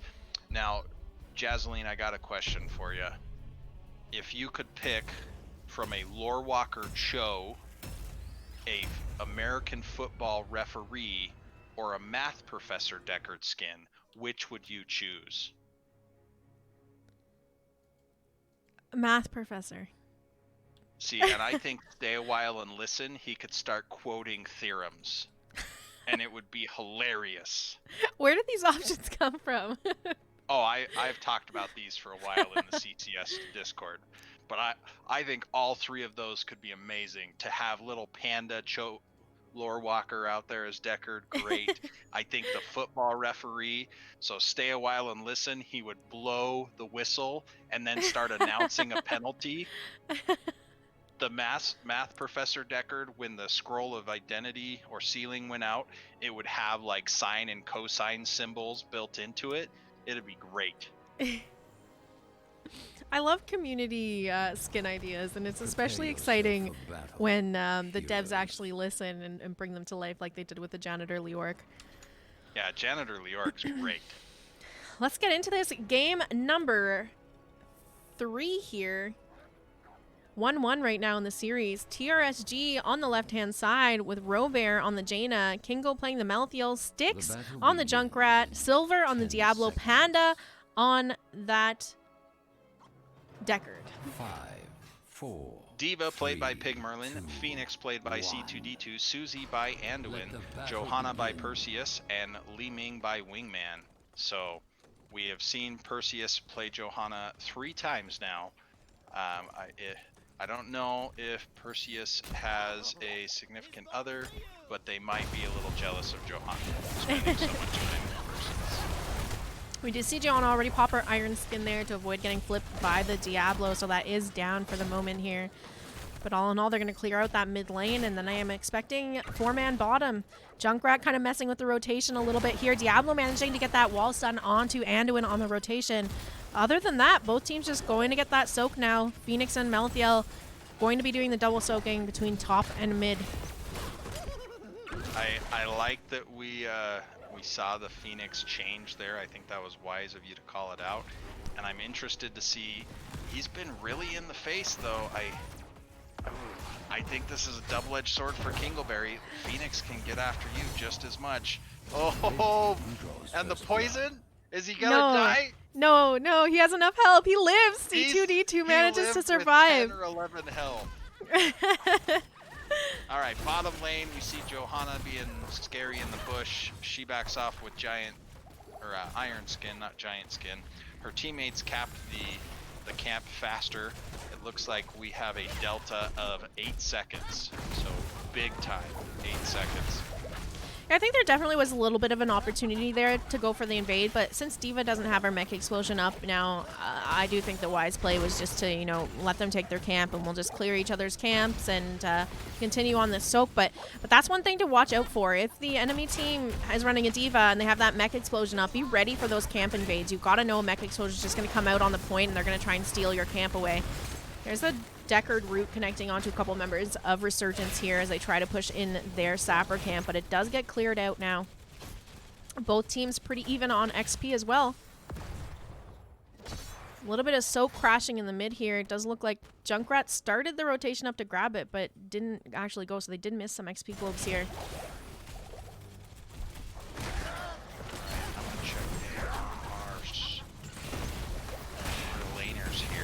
So Phoenix is a little bit ahead on experience. Team Rainbow Strike Go is neck and neck still on total experience, but Phoenix is ahead of Malthael.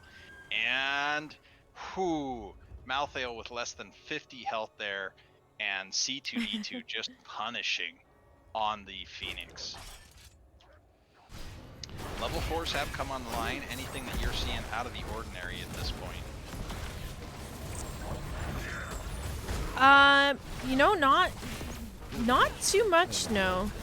A little bit of fighting here happening over this bottom altar. Junkrat kind of split off from his team here. Pig Merlin is chasing him around up here. Does have that mech explosion up. Diablo coming in for the interrupt. Manages to hit that stun onto Anduin here. Mech explosion being popped by D.Va. Diablo flipping over the mech right back into himself. Kingle getting caught by that. Malthael taking quite a bit of damage from that mech explosion. But Jaina on the backline flank just chunking Susie down. And our Junkrat is the first to fall in that engagement. Yeah, just a lot of stuff happening here. Everybody is all over the place in this team fight. It's one of those things, it ends up being really hard to cast because there's literally like 3 little mini fights happening, not really a team fight per se. So we did see Junkrat fall. Or not C2D2, Kingleberry, excuse me. Sorry, they both play Malthael. I'll get confused again. Very quickly went off to soak to the point that they just said, we're going to forfeit this and get experience instead now that we lost Junkrat. So a little bit of advantage on the core health so far. You can give up some early altars. It's not a huge worry in that case. It's making sure that you leverage, like killing a Phoenix in the top lane and getting away with less than 100 health as Malthael.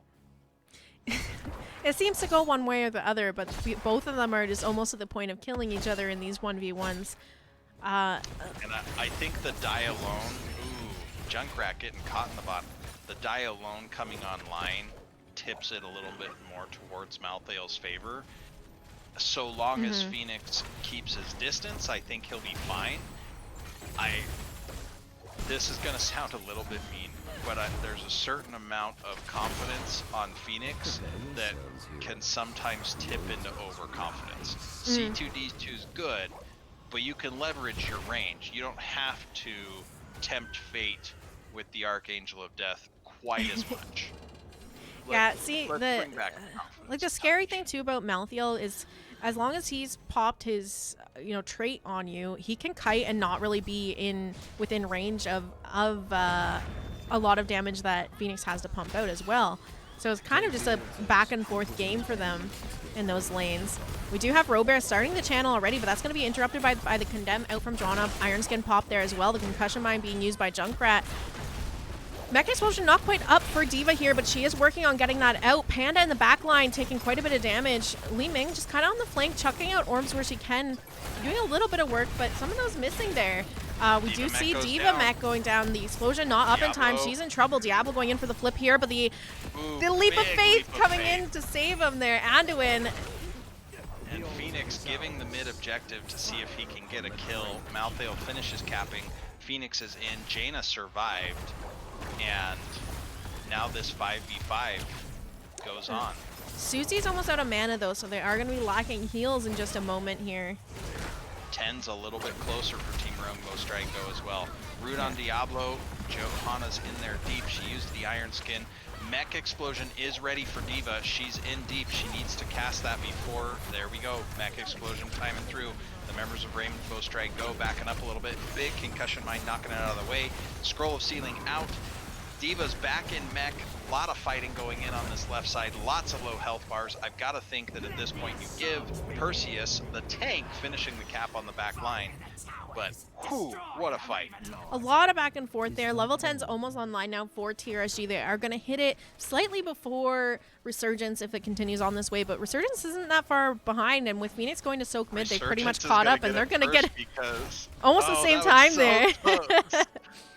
Over on the side of TRSG, we do have Last Rites getting picked up by Malthael. Stay a while and listen from the Deckard is going to be the Water Elemental being picked up by Jaina. The Apocalypse coming out from Diablo. I don't know why I said that weird, but Riptire from Junkrat. What do we have going over? You get saying a lot of words. You got to slow down every once in a while. Micro missiles for Diva, Purification Salvo, a question mark for Anduin, Falling Sword once again, and finally the Wave of Force. So I'm expecting a light bomb. Light bomb.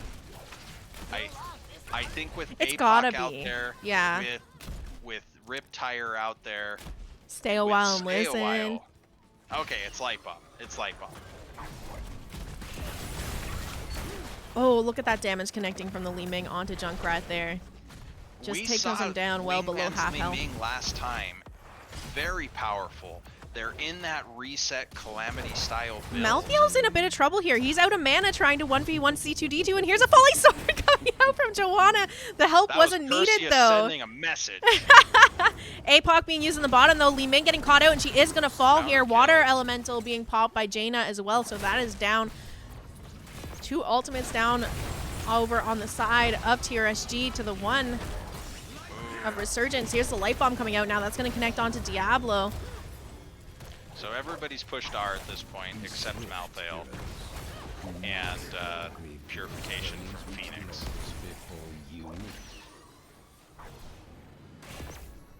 C2D2 starting the channel here, but Junkrat around to just kind of poke it and stall it out here. They aggroed the boss. You don't want the boss. Silver's in here, though, but his team's nowhere to really help him out here. He is going to fall here. Junkrat also quite low. Slow's coming out from Jaina to try and get them out of there. Robert finishes the channel. Pig Merlin takes their channel. We're going forward. It's still super close. Only 4 points separating these cores at this time. Falling Sword is up. Light Bomb coming up in about 5 seconds here. So they do have that combo if they want to try to go for it in just a moment. Junkrat. So for anybody not familiar with the Falling Sword and Light Bomb combo, you just see the Falling Sword go out on Joe. Unfortunately, with the knockback, she wasn't able, or the Light Bomb went out on Joe. As Anduin, you can cast Light Bomb onto Joe. She leaps into the air with Falling Sword. The Light Bomb will proc and stun people from the skies, and Joanna will land, stunning people again. And then the slow, and she's got the shield. So it's a little bit cheesy, but all's fair in love and war. If you kill the other guy, that's the big deal. Big stay a while and listen coming out, but Styx just getting bodied in there by the sleep anyway, and he is going to get picked off here. That camp going over to the side of Resurgence. Level 13's online now for both these teams here. Meanwhile, on the bottom, Wingman and Diablo were kind of battling it out down there. Lost a bit of help, but Anduin's able to heal him out. Both of them super low. Now, at this point, with super healing potions on the floor, Deckard can heal people up extremely quickly. Diva Mech goes out. They're going to be able to confirm this bottom fort. Yeah, perfect timing too, because next altar is spawning in about 20 seconds in this bottom lane here. So that causes TRSG to either have to rotate, you know, through this choke point. Going, and Malthael wins this time with less than 75 health. Light Bomb onto the Diva Mech. She uses boosters forward. We see the Riptire coming from behind. It hits Joe, but not with a whole lot of effect. And Diva's able to just slowly walk out. She doesn't necessarily need a medallion when you got boosters. And free channel once again by Perseus. Perseus really likes to be the one to channel this bottom shrine. Yeah, they do manage to find that there's a stun going out onto Anduin. It's interrupted. So 7 seconds left on that refresh cooldown. Falling Sword for the runaway. Diva getting concussion mine back into TRSG. She's going to be able to walk away here, though, and keeps her mech for now. Camp up over on the side of Resurgence, and keep in mind, they kind of want to, you want to hold this bottom bell tower now. So if I was Resurgence, get my taps, my heal up, and go back to defending this. Wingman has that in mind, but the rest of his team have eyes on Malthael here, that unstoppable pop by him. If they're not able to get the pick, and this bottom bell tower is going down. Almost the full thing before the rest of the team shows up. Last Oh, right's no. extremely close. Joe might die to a Junkrat mine. Wingman almost Wingman almost body blocked Perseus into those Junkrat bombs too. That was a little spooky. So they're gonna go for the invade here onto Resurgence camp. Concussion mines on the point there to kind of pop them off if they did go for the contest, but this camp easily getting picked up by TRSG. Still pretty even on XP as well. Absolutely. No, I don't like that Resurgence gave back the bottom fort so freely. You know, not idly do the leaves of Lorien fall, nor should There we go. There's the light bomb falling sword combo. That's going to catch the Junkrat here. Can they get the kill, though? Concussion mine's out. He's knocked into a bad position, but it actually works out for him there because a stale while peeled. Healing potion, which is darn near ancestral level. Oh, Jaina, however, so here's close. CTDT with the flank, trying to get these last picks here. He gets that pick onto Jaina. Looking for Panda or Styx on the rotation out, but not able to find it here. Malthael's capping top right before Phoenix can get up there. They're going to have a duel at left, I would guess. Wingman with Li Ming capping the bottom. And here goes this duel. Who wins this time? First strike comes out from the Phoenix. Malthael's backing away. Reinforcements coming in for both sides. Diablo gets there first. Wallbang doesn't do anything. Not really, but it sends a message. Diva's in there deep. We've got Styx coming in with Junkrat from the left. Can you get her mech explosion off? Healing. Another falling sword. Not quite as impactful. Free mech explosion. I don't know why we had the helping hand, leap of faith there, excuse me. But Pig Merlin concussion mined over into the fort here. You can get out. You're wearing a giant suit of metal armor. So, Resurgence capping. They're going for boss now. They're already down to 11 core health on the side of Team Rainbow Strike Go.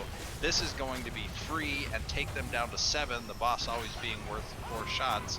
Nexus Gaming Series 2 just rated, which means our Division E finals has finished, and welcome everybody from that. We're up to 119 viewers. I don't know when we had a previous raid.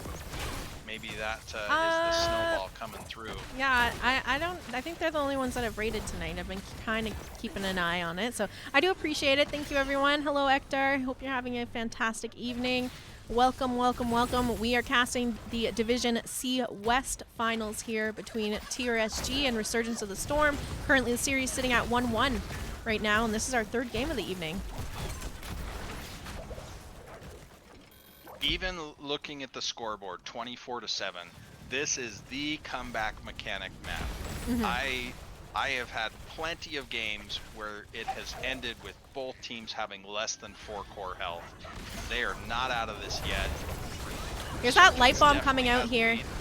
APOC used as well. Here comes the salvo being used by the Phoenix here. Silver in the back line taking quite a bit of damage, and Perseus is zoning off a lot of the members of TRSG, but he might end up paying for it here because he is getting stuck. Stay a while and listen coming out, as well as the last rights, and down goes Joanna. 1-0 so far in this fight. Looks like Diva might be in a bit of trouble here because she is stuck and can't get that mech explosion off. She's just getting bodied, tries to roll on out of there, but unfortunately for her, she's going to go down as well. A 2-0 in favor of TRSG going into this next altar phase. And here's what you're kind of saying, these comeback mechanics on Towers of Doom, you know, looks really good right now for Resurgence, but if they continue down this path, these altars are going to slowly, you know, start to snowball over in favor of TRSG. And there was a difficult decision to make there. Do you try to siege in and get the bottom fort before you channel, or do you just channel and then start sieging? Either one's fine. We gotta do one. There was too much time, I feel like, where Diablo was potentially running north, saying, "Oh, what if we can get a Phoenix?" You don't want to try to kill Phoenix. Yeah, keep in mind too, if they did try to take bottom structure, that tunnel is up and available now. So by the time they had capped bottom bell tower and then gone back to take the altar, likely they would be back up on the side of Resurgence of the Storm and just take that tunnel in, and they'd have to win another team fight. big old super healing potions coming out there. They're super healing potions, and they're also potions of shielding. No Ruby this time, wanting to keep his gem spot open for the big slows of Sapphire. We see the Herodric staff, or as I like to call it, the stunny staff go from Decker, having that stun every 5 seconds, locked and loaded, being able to stop things like Phoenix teleport, Ming coming out of mech, Ming trying to explode mech, things like that. Ooh, we're waiting in a bush here, middle. How's Yeah, this bush, they guys? want this Phoenix. They're just waiting for him to show up, and there he is. He did show up. The stun coming out, followed by the Get the Decker root. root. But here is the The falling sword light from bomb Joanna. kill immediately goes out onto Junkrat. Ooh. Mech explosion being used here. They have managed to chase away most of the members of TRSG, and that ends up being a 1-for-1. Level 20 is now online for the side of Resurgence of the Storm, and these altars spawning in the top. And now that Resurgence is level 20, he's got Unconquerable Spirit. Do not disappoint. Don't know that it would have saved him, but they're trading. And if you're Resurgence right now, you're okay with the trade. You bought that with previous altar phases. If you're Rainbow Strike Go, I think you needed to force that. You could have delayed on the one side, and I mean, you've got Flame Stomp from Diablo, you've got Water Elemental, which albeit is down at the moment. You've got Junkrat's Tire when he comes back up. We could have done something more to delay there while having one person back cap and not be at 3 shots. The boss is back up in 40 seconds. Rainbow Strike Go can lose this game off of a single team fight, and that's never a feeling you want to have. I think both teams need to be a little bit careful here, but especially right now, TRSG, because Malthael's not with them, and 5-man rotation happening here from Resurgence. They do have that Falling Sword Light Bomb combo back up, and that's what we're going to see come out right here. There's the Light Bomb, and here's the Falling Sword connecting onto Panda, and then we have the Salvo being popped by Phoenix to follow all of that up. Silver getting incredibly low, but it is going to be Joanna that is on the retreat now. Big potions behind her, though, big potions for TRSG, but they're too far forward for them to grab here. Ming getting picked off. And Perseus is low on health. They've got to just bail. You're not going to save everybody. You're just going to stagger if you stay in there. Pig Merlin goes down. Perseus, you got to get out of dodge. Now this time, it's bottom shrine.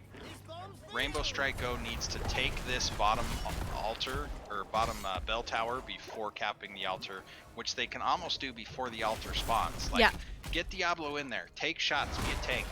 There's no place So for especially towers. when you have those huge potions there just to back you up too, you're gonna walk out more than they're healthy bottomless anyway. flasks. They're free big potions. Look at this, APOC coming out to kind of stall them on the boss. There is a rotation from them coming up. They're leaving Decker behind to finish capping that altar. They're making their way up towards that boss because Resurgence of the Storm is trying to sneak that, and that would have been a win for them. I think the answer there was to have Joanna in the bush. If you knew it was just one person, then you just jump on Kingleberry and kill him.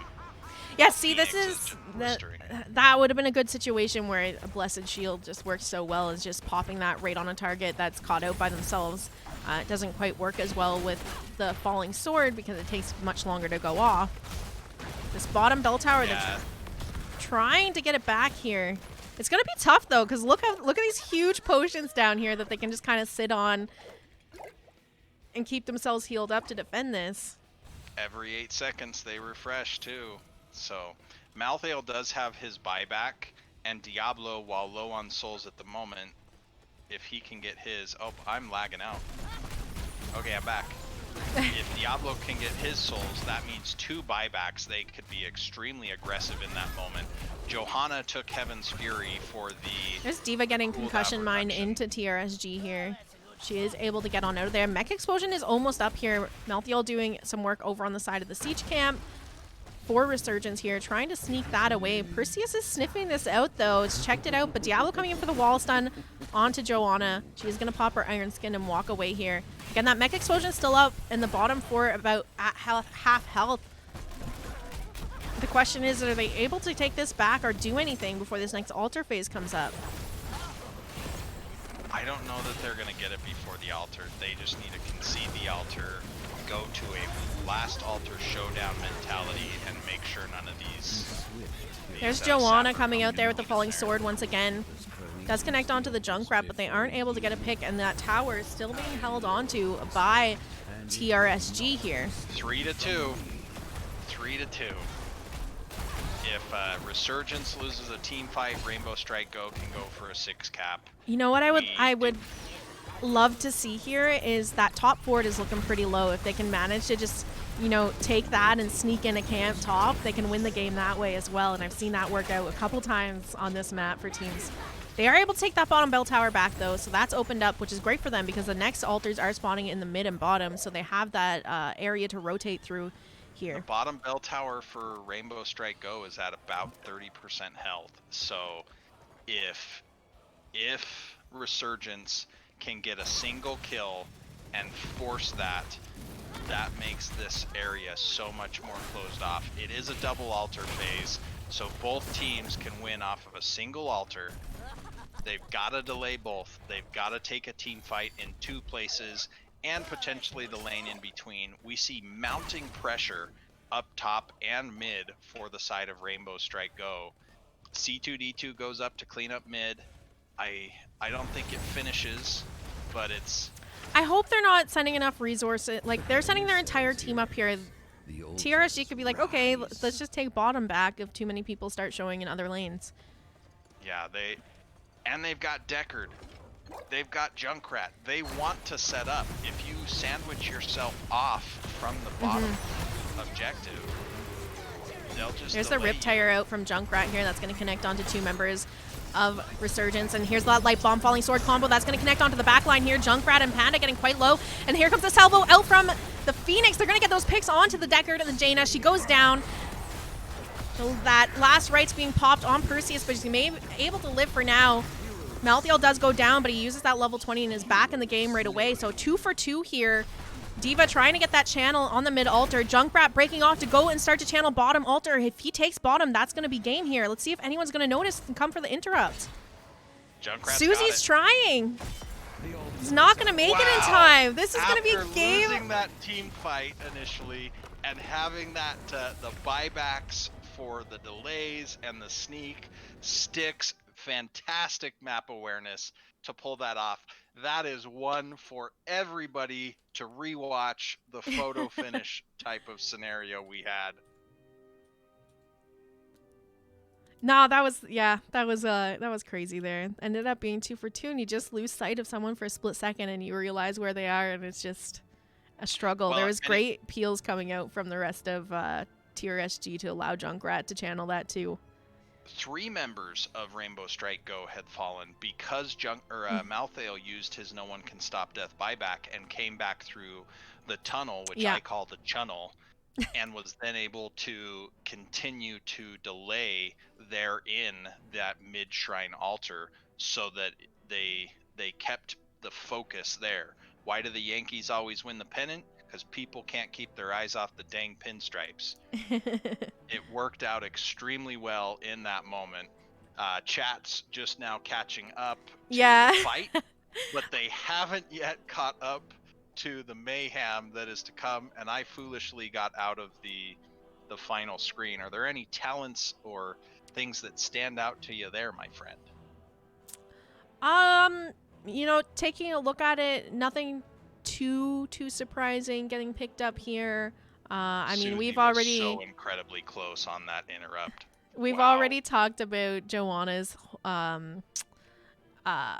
Holy Fury and her blessed momentum before, so I don't think we need to touch on that anymore. No One Can Stop Death was a massive decider in that last fight. For all intents and purposes, that should have been Resurgence's win.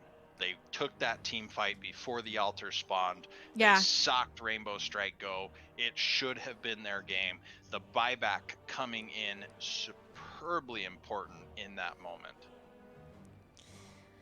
No, you're right. I mean, the way that team fight played out, it was all in Resurgence's hands from that point forward, but it just Junkrat sneaking off there to take that bottom altar there at the end was just you hate to see it if you're cheering for Resurgence. But we're not done yet. We're going to game number 4 here. Because right now, the score currently 2-1 for Resurgence. Or sorry, for TRSG, I should say. So let me update that and I'll pop back on over to us while we're waiting for the next lobby to get set up here.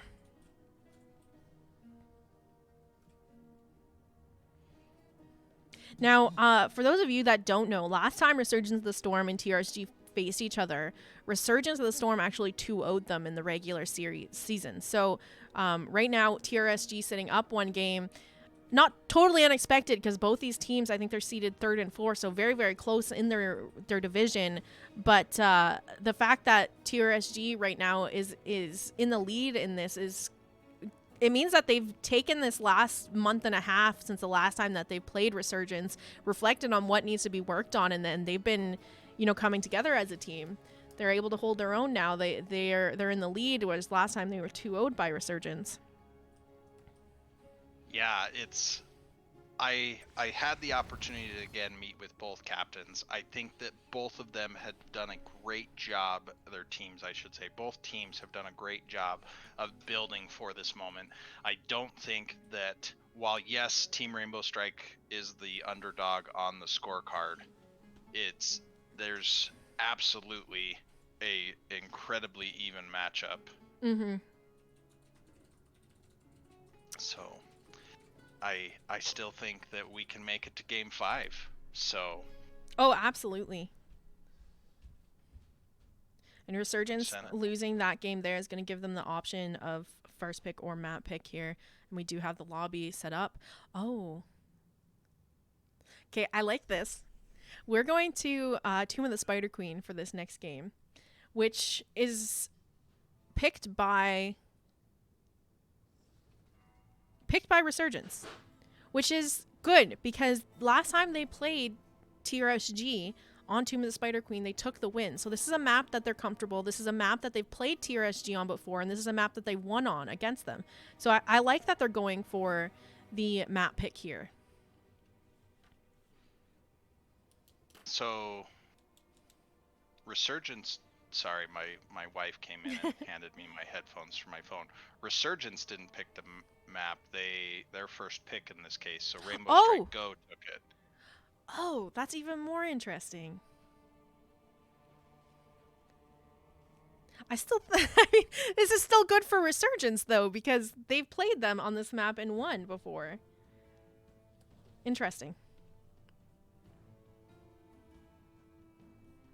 I am going through spamming some channels for the amazingness that is this.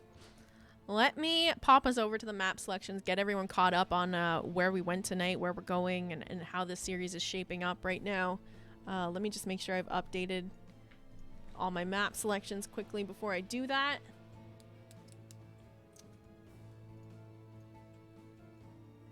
Yeah, some great plays, some memorable moments, some stuff that as both teams, and I realize it's going to be easier for whoever comes out the victor in this series to come back and watch this, but for whoever comes back and watches this, there are so many fantastic highlight clips that I hope that you rewatch and you enjoy it, win or lose. This has been a great set.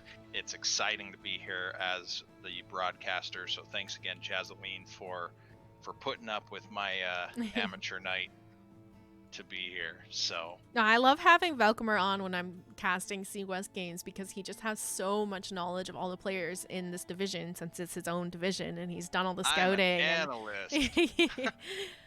Let's catch you guys up on those map selections and how we got here and where we're going here. Game number 1 was played on Dragonshire, the win going over to Resurgence there. Game number 2, we went to Brax's Holdout. That time, TRSG managing to pick up the win. Game number 3, you just saw Towers of Doom, the win going over to TRSG, once again bringing the series 2-1 in favor of TRSG. We are going to Tomb of the Spider Queen for game number 4. Which, as I just said, is really exciting because last time we saw TRSG and Resurgence of the Storm face each other on Tomb of the Spider Queen, the win went over to Resurgence. So if that happens again, we're going to be going to a Game 5. But TRSG can pick up the win here. That's going to be the series here, and they will be crowned the C-West Div champions. And the Nexus Cats have captured the spot in C East. And so we will see whoever takes this matching up with how on earth do we merge an East and West schedule for such an amazing matchup. But it'll be here next week, sometime between Monday the 7th and then Sunday the 13th. So we'll be not looking forward to it. here, but the game will be here next week on That's NGS true. It channel. will be on a Nexus Gaming Series channel for Yeah. sure. So I don't know if I will be ready for such an early Eastern time, but maybe the winners will convince the Eastern team to play at a respectable Western time. How the game was meant to be played late at night. All right, does look like teams ready to get into game number 4 here. So we're just waiting for that to get fired up here. Anything you're thinking we're going to see going into this after that last game? This is I think there's going to have to be an answer to the Malthael. I think that Kingleberry's too strong on Malthael, and conversely, I think that there's got to be some preparation made for the Phoenix, whether that's going to be a variant to lock him down or just something. The guy's a puke stain, a bane on the existence of heroes, and C2D2 plays the character so well that it's got to be dealt with. And I think one of the best ways to beat it is first with a stick while Phoenix sleeps, but second would be in the ban phase. Well, let's get into that ban phase right now. As I said, we are going to Tomb of the Spider Queen here. This map picked by TRSG, meaning first. Is that the way it played out? Yeah, Team Rainbow Strike Go picked the map. Resurgence of the Storm has first pick. So Kael'thas, sticking tried and true, gotta make sure he is not available, because playing with fire is just dangerous. This is, I don't know if you noticed, but like at the top, the little colored dots are the wrong way around. That's why I was confused. Because it looks like blue team is getting first pick. So I was like, wait.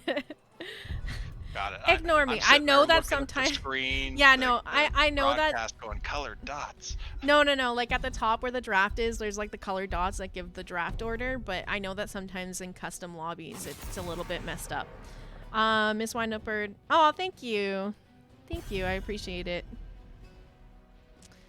We're big Jazzalene fans over in the CCS area, so we Aw. appreciate all the casts. And let's face it, anybody who has the patience to put up with Valkymer as a co-caster has to be an amazing individual. So Thank you. I appreciate the kind words. Let's talk about these bans. We have the Zeratul ban coming out from TRSG once again, followed up by that Brightwing ban. We saw this as their go-to bans in the last game, and I think they're saying we've figured out what works for us. Let's stick with it here going into game number 4. And I don't know if the Junkrat ban is as necessary or if it's just out of spite. You won the game with Junkrat and that capture of the altar. You don't get Junkrat this time. Junkrat, So who is going to be you know, our first pick? Junkrat's just one of those heroes that can be really annoying to play against, and especially when you're going into a map like Tomb where you need those turn-ins for him to just poke at you and drop those concussion mines and put down those traps to keep an eye on the turn-in areas. I can see where they just are I don't want to deal with it. Just get rid of it. Diva coming in as our first bruiser. Oh, Perseus will have to find a new favorite hero as Johanna is stolen away and Chromie picked up by the Robear. Now, is it going to be ETC coming out? Because that was what we saw TRSG ban into Resurgence last time they played them. They didn't let ETC through the draft one time here. But it's not. It's actually going to be May.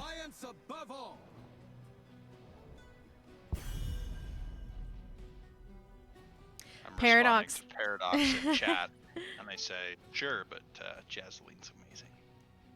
So, all right, May and Anduin. So you could still almost have a Falling Sword Light Bomb with the icing effect, but the problem is Falling Sword is unstoppable during that time, and icing is definitely not.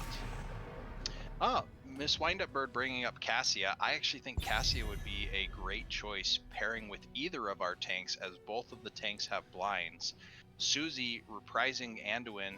This is now the third map in a row that they have played Anduin. Yeah. I like the Diva here because the ability to quickly get into the team fight, and even the ability to move while attacking. While it sounds simple, it's certainly busted that so much of the Overwatch characters get it.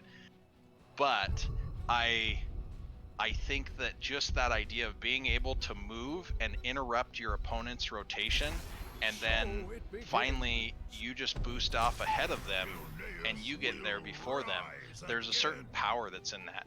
For a Greymane, now we see that picked up. Diva can shut down Greymane's damage in pretty critical ways with that defense matrix. And so I think she's a powerful pick. I'm interested to see what Kingleberry will finally answer with. We've got now the mage pick of Gul'dan for Wingman and Leoric. One thing I have liked overall, we've seen a fair amount of hero variety. Yes, Anduin's been played a lot. Yes, Johanna's been played a lot. We've now had a couple times of Diva. Brightwing had a couple plays. We're on our second round now of Chromie and another round of Greymane. But first time we've seen Leoric come out tonight. Between the first two games, there was only 3 heroes that carried over, so we had 17 heroes between the first games, and now we see the Rexar. It might be a little bit of a non-standard pick on Tomb of the Spider Queen, but now you get a front line with Power Slide, her name's Misha, and an archer that's almost Zul'jin-like in a Rexar, because where do these acts come from? And it provides some crowd control, the ability to follow up on something like a Blessed Shield or a Scroll of Sealing or a Stay a While. And we saw the power of the Greymane execute in, I want to say it was Dragonshire, and how many slows were there. And now we've got that again with the side of Team Rainbow Strike Go. So Yeah, I think we'll be looking for fights. I will say this though, Resurgence of the Storm, the last couple times that I've casted their games, they like running this double bruiser comp throwing Diva in the 4-man, and this time they actually have like 2 true bruisers, not like they're not running a Phoenix as their offlaner this time. So I'm interested to see if that's actually going to play out better for them. It does seem like that potentially not going to be enough damage, but that's just not been the case the last few times we've seen them run a comp like this. I've got to think it's an Entomb game. The ability to Wraith walk in and make Chromie and Deckard both shake with fear, and eventually if you take the upgrade to Entomb, now you shut them down entirely and your team just goes ham. I'm worried that they Gul'dan don't is have going to be... enough like burst damage that the people are just going to walk away with a ton of poison on them and heal it up. But let's see how it plays out. TRSG on the left-hand side. We have Kingle on the Rexar, Robert playing Chromie, Panda on the Deckard, Silver on the Joanna, and Styx playing Greymane. And there's that stun going out onto C2D2 to start it out. He is going to pop his Wraith Walk and get on out of there. But the root connecting onto Gul'dan. Damage being dropped by Chromie there. Playing our Diva, we have C2D2 on our Leoric, Wingman on the Gul'dan, Susie once again with the Anduin, and Perseus on the Mei for our red team of Resurgence of the Storm. Whether you're red or blue, let's hear it in the chat, my friends. Give us perhaps a hashtag TRSG or hashtag rocks for Resurgence of the Storm. I'll try counting it. Who's going to win game 4? We do have some questing talents picked up at level 1 as well over on the side of Resurgence of the Storm. Gul'dan taking that Pursuit of Flame, so he is looking to stack his Qs here. And on the side of TRSG, Chromie opting to go with that Dragon's Breath quest, currently sitting at 4 stacks. Deckard taking the Scroll of Identify, currently sitting at 2 stacks. So just some quests to keep an eye on here as the game goes on. Heavy pack from Mei. So I'm hoping we see a full pocket sand build, as I would call it, and go for shutting down structures and extra pocket sand, and the big one pocket sand. I realize it's a snowball, but it's funnier to me to call it pocket sand. And There's plenty of people who have said it's not a good build, but it's so much fun and it works great. Do you see Greymane rotating down here to grab those bottom siege giants? I love that play. I think that's fantastic. You've got enough wave clear between Johanna and Chromie.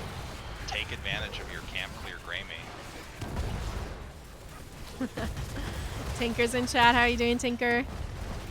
Now, those bruiser camps both picked up here. TRSG is getting cleared out. Resurgence now pushing forward with theirs, but they do have those giants in the bottom lane to deal with. And C2D2, you know, 2v1ing down here once again. So it does look like Greymane's just going to hang around bottom and start to get some siege damage in. Down goes one of the towers in that bottom lane. He's going to have some trouble clearing this up. I think they've just made the call to try and trade here. Silver getting quite low that... This is going to be confusing because one's Drain Hope and one's Drain Life. Both their teams there with the Gul'dan and the Leor. I think the trade so far has favored... Oh, well, with the Leoric death, maybe not.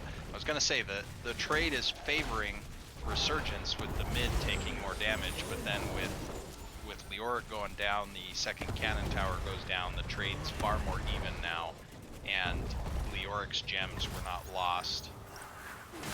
Though... They're behind by 17 gems. Maybe they didn't quite make it. I missed that. Well, XP as well here. You know, level 6 already online for TRSG. They're a little less than half a level behind right now over on the side of Resurgence. Rainbow Strike goes a little bit ahead on minion experience. It looks like with just how the waves are crashing. Not by much. The mercenary camps and the hero kills go to Team Rainbow Strike go. And then, of course, the structures and passive are even at this point. Pig Merlin trying to get in those 25 gems there, but that's just not going to happen. TRSG is keeping their eye on that turn-in point. You know, I did find it interesting. Last time we saw Robert play that Chromie, they took the Vision at level 1 for her. This time they're sticking with the Dragon's Breath quest, which I think Vision can be kind of useful here for keeping an eye on those turn-in points. You have those time traps, of course, that can help out as well. But it can be pretty decent for safe rotations and just keeping an eye on turn-ins at important times. At this point, I'm just glad that Rexar didn't take animal husbandry. So. Did you think that was an option? Well, it's always an option. I'm not saying I like the option, but it's always there. C2D2 rotating up, but Kinglebear right on his heels, having that hunter's instinct, if you will. And more gems for both teams. They've got turn-in, but Team Rainbow Strike go a little bit closer. Johanna's holding a ton of them. Silver being body blocked. Iron Skin does not do anything against body blocks. Yeah, Gul'dan needs to be a bit careful there because it did look like Greymane was kind of thinking of coming in for the flank there and jumping onto him, but he does back off. You do have that mech explosion up from D.Va now. It doesn't matter if anybody else on Rainbow Strike Go turns right now. Silver's holding the whole kit. Pig Merlin going for the turn-in down below. He is able to find that. But Silver, oh, just interrupted by C2D2 in time there. So 37 gems in now over on the side of Resurgence to 23 on the side of TRSG. And this is just a back and forth of who can sneak them in first. I mean, TRSG... I was going to say TRSG managed to sneak an altar. Maybe they can sneak a turn-in, but it is going to be Resurgence getting the first spider phase here. So Rainbow Strike Go's got a smidgen a lead on experience, smidgen being a very exact term, as you all know, of course. And let's see which lane that Resurgence prioritizes here. With it being so early of an objective, there's a few different schools of thought. They seem to be saying, hey, let's just open up top. It's our win condition later on. There's the Michael Udall, if you will, which is you're not going to take a keep, so just take bottom and see if you can get, or not. You're not going to take a fort, so go bottom because so many people ignore it. There's the Zanehyde theory, which is you want to open mid so that you open the map up as much as possible and control the turn-in. Mid's cleared. The experience lead has gone through for Rainbow Strike Go that now they are level 10s ahead of schedule. There are 5 people, because Rexar is a little bit closer for this fight if they want to take it. But everything's cleared. A fair amount, almost half of the top fort going down. and Leo's still down here getting a little bit of free clear. So one thing I want to touch on a little bit is when you're playing on Tomb of the Spider Queen, one of the important things is it's very easy to let your tank pick up the gems because they are the ones that can walk forward and not be in as much danger. But you're going to end up in a situation that we're seeing TRSG in, where your tank is holding all the gems and you don't have anyone to zone the point control. Anchor. Exactly. So, you know, Silver just so managing to close get it right in there. If Wingman had just angled a touch more to the right, they stopped it. Oh, look at the Cannon snowball. almost gets Joe over the wall. Not quite. The fear doesn't land because the iron skin is out. She's getting light bomb chased does down here, and connect, she is though. going to fall. How can they defend these 20 gems, defense of though? The gems is going to be very tough, though. Oh, look at Yeah. the stay a while and listen coming out from Deckard here. Counter Greymane hit. diving in, going for Gul'dan. He does manage to get some heals off, and now Anduin getting bodied by the Greymane. He is going to get picked off Mayfalls as well. So this is going to end up being a 2-for-1 in favor of TRSG with the Spider Phase coming in for them here. It was super close. I don't know that most people saw it, but as Gul'dan was running away, he used a consume soul to heal himself so that Greymane couldn't kill him. It was very good presence there to know what's going on, to see what ability you've got, to use that to survive. Ooh, but getting mighty close. All right, Oh, Diva Pig comes Merlin in. getting in a little bit of trouble here. Not able to get that mech explosion up in time, and now caught in the Deckard route. She is going to get picked off here. C2D2 kind of rotating in on the flank here, but taking a lot of damage for it. This mid fort getting chunked quite well, but the Spider's almost down here. The defense phase almost through, and they're still just a smidge behind on XP. Though turn-in So up and available for TRSG already. Right there, it's easy to say Pig Merlin got themselves killed, but they came in trying to help Wingman. Now maybe you just cut your losses and say Gul'dan got too greedy, but it was a very heroic style move trying to help your teammates. Yeah, they are trying to find Dingleberry's this. gonna get this turn in. Sadly, they have 54 out of 55. C2D2 goes down. Fantastic kill for Rainbow Strike-O. Joanna taking quite a bit of damage here. Is going to pop that iron skin. Is looking to back up for now. Try and create some space. They just need that one gem turn in. So if someone can manage to sneak top and get that in, or if they can pull them towards top and go back bottom, and it looks like Kingle's thinking about that right now. He does start that turn in the bottom phase here. He is going to be able to get that. And there's Spiders going over to the side of TRSG. Level 13's online for them now as well. And the bottom Siege Very Giants close. picked up too. Very close to 13 from the side of Resurgence. Leo, of course, spawning back on the map. We heard the Boar's ult come out. The helping hand leap of faith from Anduin, saving the Gul'dan from such a... Yeah, C2D2 getting in a bit of trouble here again, though. Getting chunked down. Light Bomb coming out. That's going to connect onto Greymane, but can they get the pick here? Here's the Entomb from Leoric. Styx getting quite low. Stay a while and listen coming out to peel for him, though. But the fear goes the wrong way.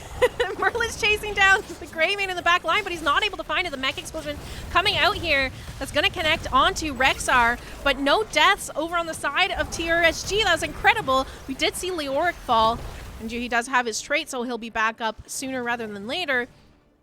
And this bottom fort. Diva took good to go at 13, which gives her both concussive pulse and torpedo dash. We saw the torpedo dash there, making sure that she was able to get some distance away from the mech.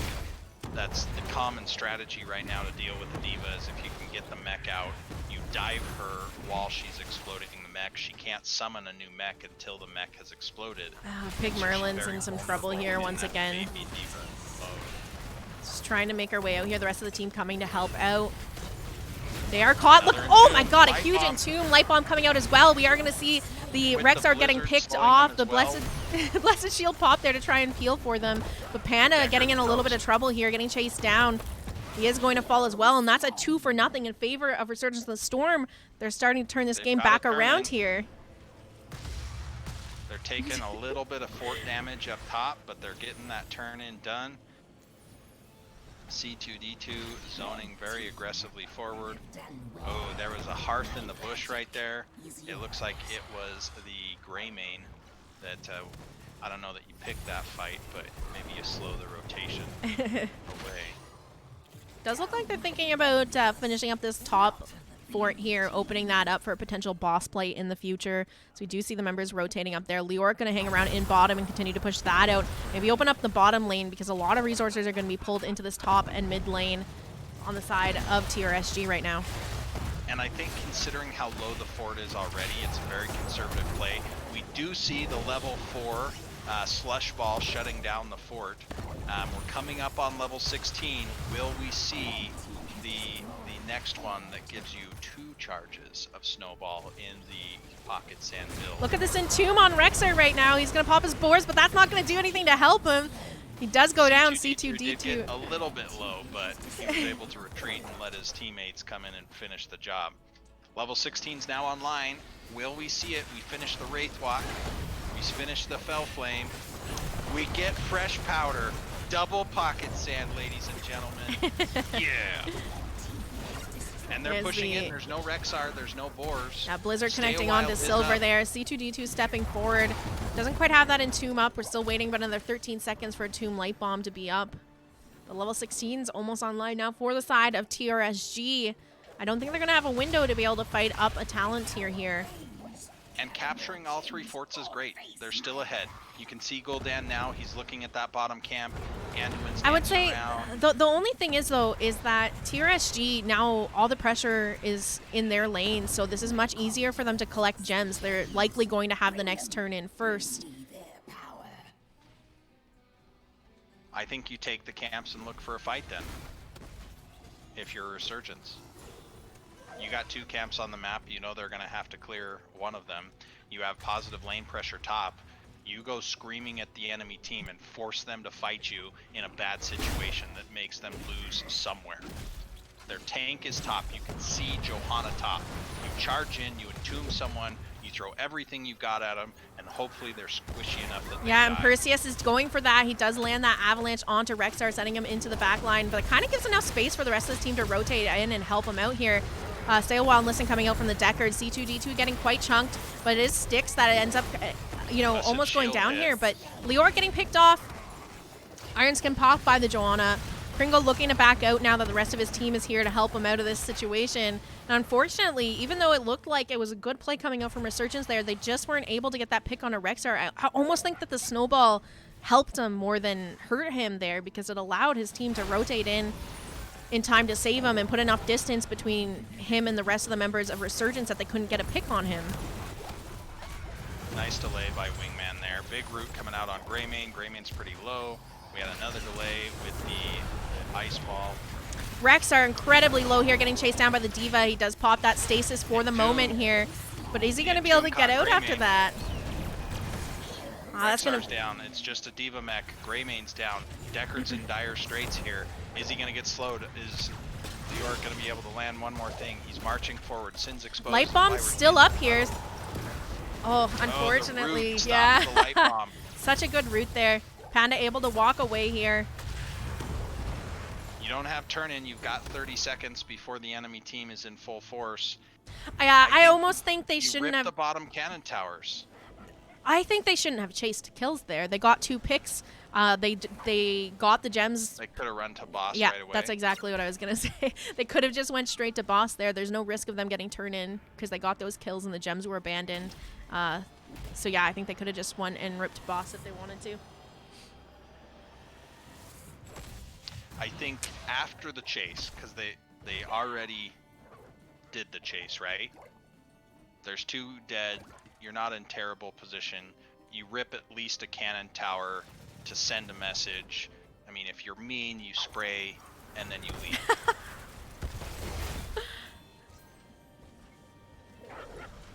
Gotta assert dominance. Hunter-Gatherer finished up at 16 minutes now. So both Misha and Rex are now benefiting from permanent armor. So yeah, Resurgence, one of the few case scenarios there. Resurgence has dumped their gems so that there's no risk of losing a bunch of gems if they do get picked off here. But they don't have turn-in quite yet. Turn-in is up and available for TRSG once again here. And this is likely carrying 36 gems again. Yeah. Try to avoid this, chat. Try to avoid having your tank have all the gems because it makes it really, really hard for them to turn in when really their job is supposed to be to zone and kind of anchor around these turn-in points. Look at this. They're setting up around the boss here. So They're trying to bait them into a I don't love the fight. setup around the boss because They started it too, so it's aggroed there. they need 5 more gems to Oh turn no. in. Wingman getting caught here, but Light Bomb came out, but not in time to save him, and now D.Va also getting popped out of her mech before she could use the mech explosion. Leap of Faith able to save her to get her out of there, but Gul'dan getting picked off for nothing so far. Styx might be in a bit of trouble. Here comes the Entomb, but do they have the damage follow-up to get the pick here? Greymane does go down, and look at this big snowball. That's going to peel Rexar off from the rest of the team. The slowing sands, though, just keeping everyone in place for so long. Perseus quite low here. Pig Merlin, whew. Lucky he had that dash. Flash freeze, so we've seen a lot of save effects on level 20s chosen. Sadly, not the big one, which gives you extra size and extra damage from your slush ball, your snowblind ability, but Now, turn-in's up and available for both teams here now, and it does look like TRSG has kind of retreated and is going to give this over to Resurgence. so Gul'dan's going to have about a 15-second head start on Greymane. The camps, or the objective's still spawning. I don't know that there's a lot you can do at this point, besides just try to increase the pressure in all 3 lanes, so that wherever you are, you're still going to get value somewhere else. Resurgence needs to recognize the fact that Rexar was bottom and just hard. They don't have to take a 5v5 fight. They can be a little bit patient. Hunter's Blunderbuss giving some free splash damage for Greymane there in human form. Joanna does have that blessed shield up, so just keep that in mind as well. This looks like a good opportunity to maybe just snap that and go for the picks, and we do see blessed shield coming out. Here's the Entomb, Sail Wild Listen coming up as well. That's 2 members down now on the side of Resurgence of the Storm. Looks like it's going to be more, though, because down goes D.Va as well, followed by C2D2. Full team wipe that's going to happen. Absolutely. Not making it out of this. I think if you're Rainbow Strike Go, you just try to rip through mid as fast as you can. Yeah, they don't have a wave here though, because those spiders are still spawning in their lanes, so they're gonna be tanking tower shots. You got Joe. Just rotate them as best you can. Back up Misha, back up Misha, back up Misha. I do like what they did here. They just ignored the towers though and took down the sidewall and went straight to keep, so that they could go right onto core while the death timers are still on. So they are starting to shred this core. Though. Catapults on the back side here. Yeah, they have Greymane on core. Nobody's back up in time on the side of Resurgence of the Storm. TRC is taking this series here, and there's nothing that they can do to stop Fantastic finish. Fantastic finish. GG's. Well played to TRSG tonight. I mean, I said this earlier, but last, regular season, Resurgence of the Storm 2-0'd them. So they've worked on what they needed to work on. They've come together as a team, and they figured out what they need to do to win the game against Resurgence of the Storm, and it played out well here for them tonight, taking the series 3-1. So I've got your stream up on my second monitor, so I was able to see with the delay the replay of that final fight. They initiated with the boars, so everyone was rooted in place with the upgrade there at level 20. After that, they hit the blessed shield with an upgrade, which now with it being radiating faith, it's going to stun everybody because will hit 5 people for 1.75 seconds. Then Deckard was able to layer in the stay a while, and they picked people off until it was just Mei left. Well, she's not going to survive forever, even though she's an extremely durable tank. And then having all 5 members up, it didn't matter that they had 2 lanes pushing in. They just went for it. Yeah. I'm now watching the final seconds. They had the core down before their shield was down from the 2 waves of minions. Yeah, so I think it was a really, really good call over on the side of TRSG. Not a lot. You're playing in a Storm League environment. Not a lot of players are going to say, let's go core right now when we have 2 spiders on our keep and no lanes pushed out. Slex is asking who the co-caster is. This is Velcomer joining me tonight, Slex. Hello, Slexia. So I love seeing that kind of team synergy coming out from TRSG to make that core call and just go for it when they saw the opportunity to do it. Yeah, with the death timers at level 20, sure, Leo can cheat death a little bit, but the siege that you got from particularly a Greymane, and Rexar's is nothing to discount either. He puts out a lot of siege. Yeah. Excuse me, I had to cough and turn off my mic for a second there before I gave all the chat that. And so they had a lot of tankiness between Deckard Potions, between Misha and Rexar and Johanna Ironskin.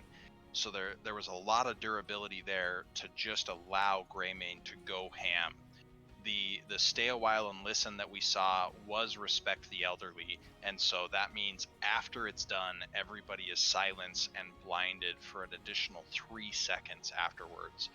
So Team Rainbow Strike was very patient there, and when it was ready, just they made it happen. So I think that's a very good spot for everyone to learn from. You get a big kill post 20, you find your win condition lane and just go for it. It didn't matter that they still had a fort up in top lane. It didn't matter that the boss was up if they killed the web weavers.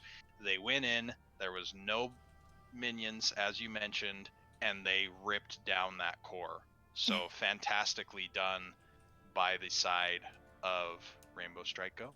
Well, let's go ahead and jump into NGS Lobby 1 there to hit them up for an interview. I'm still waiting to hear back, but I'm assuming that they're going to want to interview after that game because I definitely have some questions. So I'll meet you over there. I'm on my way.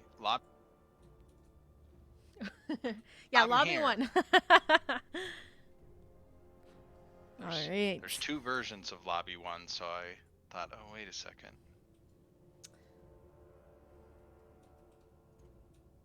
Gives me a moment to clear out some of my Discord. Well, we didn't get the game 5 that we were hoping for, but No, man, what a series! no. I was thinking that we were going to go to Game 5 just simply because Resurgence of the Storm, Team Rainbow Strike Go had matched up on that map before, and Resurgence of the Storm had won it there. So I was thinking, this is a map Resurgence is familiar with. This is a map that they won on against Rainbow Strike Go. So I was expecting to go to Game 5. I was ready for it, but TRSG just wanted to go to bed, I guess.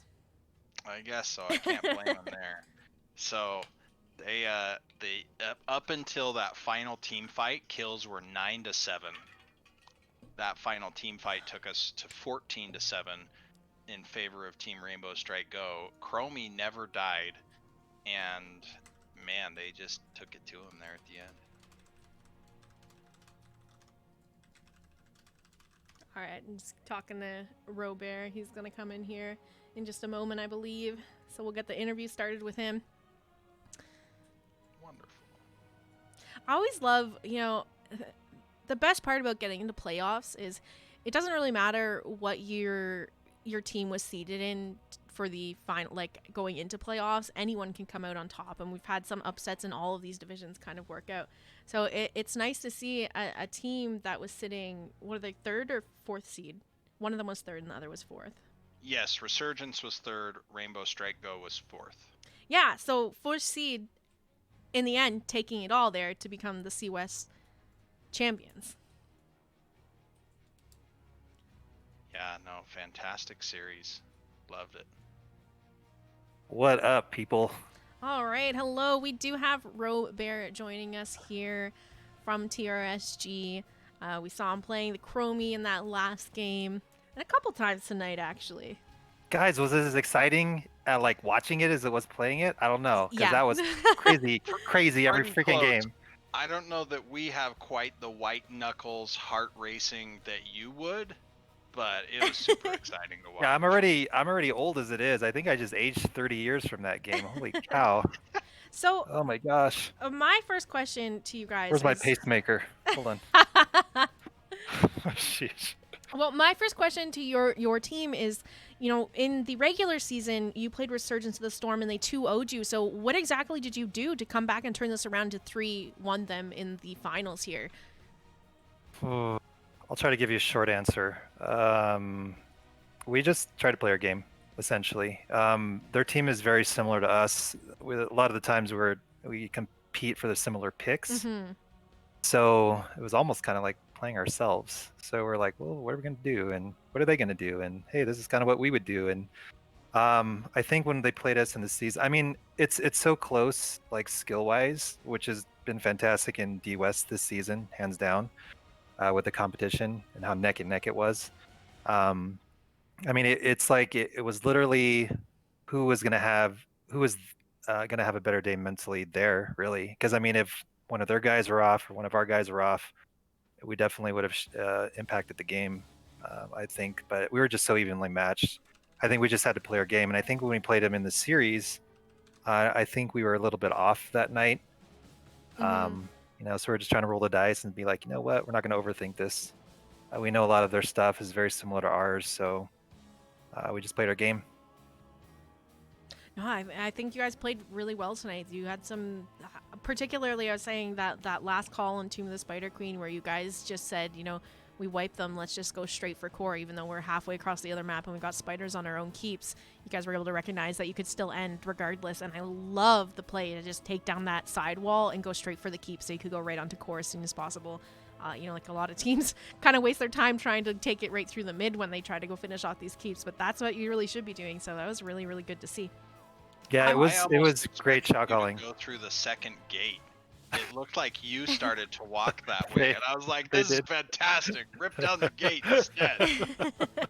It's funny, they made the call, and we normally, I mean, here's the thing, like we don't get a lot of opportunities where the games are this close and this tight, and like any wiggle room we was given to us, we had to take it. We just had to jump in there. So, I mean, good thing you noticed that, Val, because like we hardly ever do play like that, right? Like they're like saying, "Hey, do the top wall." I'm like, "What? The gate?" And they're like, "No, the other one."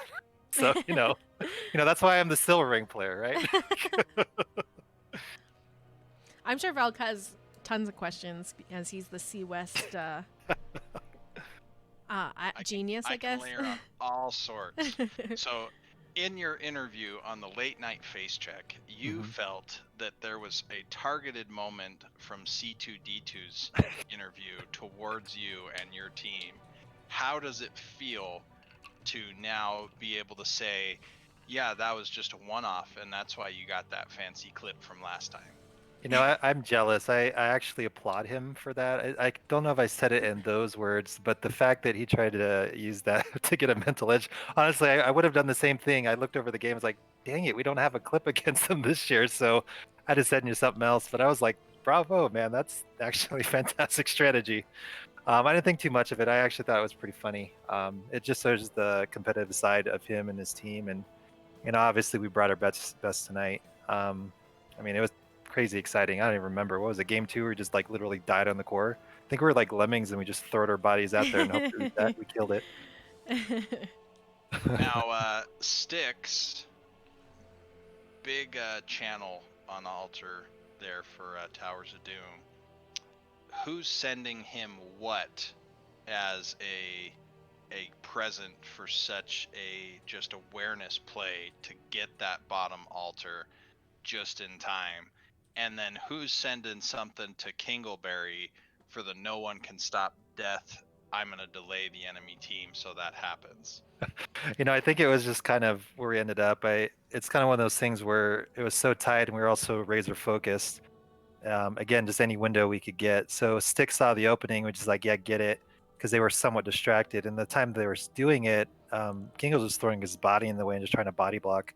I mean, that's really all it is. I think it's just like we were just communicating with each other, and we saw that opening because it was like, what was it? Was it 3-on-3 on that last? I don't even remember. It was like so close. So initially, you guys lost 3 people. Kingleberry bought back with no one can stop death, and so it was 3-on-3. You initially you lost 2, and then a third one. You picked up 2 kills, so it was 3v2. The buyback were 3v3. He comes back through the channel, as I call it, and just like throws himself at Diablo, like, look at me, I'm the tank now. And you see Styx on that bottom altar, and Susie, I'm telling you, half a second is all they needed. Susie's divine star was so close to interrupting Styx on that altar. You'll want to go back and watch it and be like, yes, we all thank our lucky stars, type of thing. We just took it one game at a time. I mean, it was so close, like playing. It was so crazy. And yeah, I mean, we just saw the opportunity, and I was dead, so I was just like watching. I was like literally doing the play-by-play, and I was like, you guys are 3-on-3, and I was like literally watching Sticks, and I was watching Yen, and it was like, yeah, King, go keep it up, man. Just keep him there. Just keep body blocking him. Keep him distracted. And then like, I mean, what was that? Like, was that even a second worth of time? Like maybe a fourth of a second? I mean, my gosh, dude, it was so crazy close. I don't even think so I've close. fully even realized like those games that we went through. It was so exciting. Was your Well, and comms? that eye in the sky can be super important in those moments, just for Oh, the for extra sure. information Was- you can give, because you can't do damage. Was your comms Desi. as like calm as you seem to be right now with it, or was it more freaking out at that point? Oh, I'm calm right now. Okay, I that's think good. this is Good the sign. crash after the hype. Yeah, I'm like, I don't even know what I'm saying half the time right now. I'm not even in my body or anything. No, the comms are. It kind of depends. Like we got to keep it quiet, even though we're super excited. And I think this is probably one of the best games we've ever played, honestly, in a league. I think it's just because they were so close, so many games, and it could have went either way. And we really didn't. When we had the opportunities, we took it. So comms the comms were good, and they were even better for those core calls. It was just like everyone was on the same page, regardless of what it looked like. We just all went for it. Mhm. And I mean that was crazy close. Like every time, I keep saying that, but I can't get over it. It'd be like if you take out the crazy close, it's like half of what Roper said tonight. So a couple of things. First off, game 1, you guys were ahead on kills the majority of the game, but it seemed like you struggled to really get some of the siege damage you wanted in, even having a gray main. Do we think that was just more kind of first game jitters? Maybe Which trying one was to do this? Dragonshire. Yeah, Oh, go ahead, continue. Sorry, Val. Go ahead. I was gonna say maybe you just were trying to do stuff in 3 lanes instead of 1, but you had multiple times where you'd blast the Tassadar, for example, but then bottom fort was still standing. Yeah, it was. I don't know if it was the jitter so much. I mean, we felt like we controlled that game fairly well beginning game because we hit 20 first and we just didn't capitalize on it because I think we were 2018 for a bit and we were looking for something. It's just they were good at doing a great job of hiding. We just couldn't find them. And then I think when the opportunity came, it didn't come in the way we thought it would, and they just bot checked really well. So I mean, we felt like we were in control of game 1 fairly well, and then. When the momentum swung, they just took it and ran with it, which is what you need to do. I mean, they played it really well. Mhm. Yeah, Jazzy had mentioned this during the game. You weren't quite able to force that 20 advantage, and when you caught them, Phoenix had already taken Unconquerable Spirit, and that save is why he didn't die in that engage there by the center altar. He had like channel face dragon. checked the bush by Dragon, and you guys taunted silence underneath, but he'd just taken his level 20 right before, so he was Yeah. able to proc, and that he was able to walk away because of it. But Yes, if you- I thought he died. I was like, why is he still alive? I was like, God damn it. Phoenix is I mean- a busted hero. I mean, here's the thing. C2D2 is a Masters player, so that's a Masters level play, man. That's fantastic. Pick that talent. It might happen. So, I mean, it worked out, and then We're- obviously was that the fight that they swung it because it was like, Mhm. yeah, and then you it never just came back from that. Yeah. we can recover after that. Were you guys expecting to play Phoenix tonight? Because that first draft coming out, picking the Varian, with the taunt and the silence underneath, kind of felt like you were just ready to take on C2G2's Phoenix tonight. It's interesting. He's a great player. Like a lot of times, when kind of went over just like reviews and stuff like that. He's always the guy that kind of picks late, right? So I'm guessing he's doing the draft. I mean, obviously he's a draft captain, but he's probably the most knowledgeable. Obviously, he's higher ranked than most of us, and I think with that comes just a lot of foresight. So he'll pick what's needed. Like when we played him in the season, I think he ended up picking Sonya on the 5th pick or the last pick, Mm-hmm. and then he beat us on the same map with that with his team then too.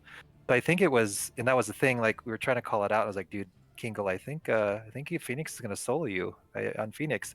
He's like, nah. And it's like maybe. And it's like, but yeah, that's what it is. I mean, it's like he's really good at trying to mitigate a lot of possibilities and seeing things as they kind of unfold. I mean, that's a great skill set he has. I hope to one day C2D2 have that foresight in draft, but I'm just not there yet. But no, he's really good. Like if you guys actually review the tapes, if you play them in the future, or not even the tapes, just look at the stats. He's usually kind of one of the last pick unless they're going for something specific or they're trying to choke out the other team, and they've done that. I mean, Kingle and CTD2 had a contested Malthael pick Yep. as an example. So it was kind of like, who was going to get it if we didn't ban it? You know, I mean, Yeah, we were same kind was of going back and happening with forth. Brightwing as well Diva, Bright tonight. Diva, yeah. I like literally, it's kind of like playing a mirror, kind of. Both of you guys, with them. both of you guys played Chromie and Gul'dan as well Yeah. tonight. So yeah, no, it's really fun to see how you guys approach the draft when so many of you guys are trying to ban and pick the same things. Like what ends up being priority and yeah. So Yeah. game 2 towers, you're down 20-7. And You're keep getting going. beat- Keep going. You're getting beat up on the map. How do you keep your wits about you to execute comeback mechanics on Towers of Doom and win 3-0? You know, Valk, that map, man. We've been in so many like league games where we lose, like we have swings in the other way. And that's the weird thing about that map, right? It's like there's so much comeback mechanic with it, and I think the thing is we've just been in those situations before. Like I can't remember who it was. We played some team. Well, I think that We was 3, and I just called it game 2. Yeah, We'll get back to Texas. I know what you're talking about. Yeah, but I mean, we've been in situations where we had like one tower, the other team had 5 or whatever they're called, I don't know, keeps or whatever. That's why I'm the silver player, right? Because I don't even know what they're called. But basically, we just had one up, and we've been able to come back. And then it's also happened in reverse. Like we just need 1 point to win, and we end up losing. I mean, that's the crazy mechanic of that map. If you have 1 point, you know, and if you can kind of control it, you can still come back. It doesn't matter. 1 to 40 doesn't matter. And I think we played it enough and lost enough and won enough where they're just nail biters that it was just like we just had to be razor focused, and we gave shots, you know, were calculated shots where we felt like we could still recover. And then but in that game, it's like we picked it up, you know, later in the game, and we were just able to, you know, take away things because they went for that boss play that could have got them the win, and we were able to sniff that out. And then they backed off. We ended up taking it. So it was just trying to be aware of all the control points because there's so many ways you can lose on that map. You know what I mean? If they got Absolutely. lane pressure and they got camps going, and it's like just so many distractions. But I think that one was just down to experience. Really, we've just lost a lot really close and won a few really close. So it didn't feel like anything we haven't done, but it was super intense. I mean, I'm not gonna lie. Just like, my gosh. But yeah, I think it's just we just lost a lot, dude. We'll just say that. Just focus. Just focus.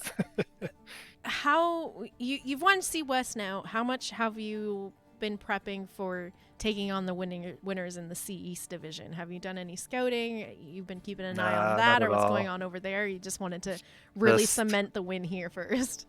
Yeah. We've made a lot of mistakes where we take our focus off of who we're playing and try to do more scouting, and that doesn't come to fruition. So, I mean, shout out to the Nexus cast because I don't think they've gotten this far either, and we haven't either. So it's going to be exciting for both of us.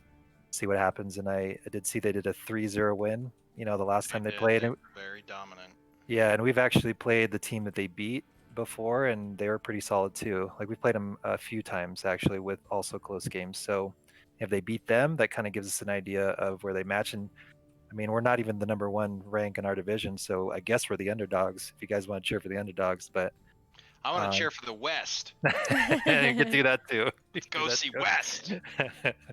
But no, just super excited to have a good matchup, and we're gonna get with scheduling with that over there pretty soon. But But yeah, Nexus Cats, I think, definitely going to be quite a strong opponent to take on because they went in as seed number 1 and ended up winning their division as well.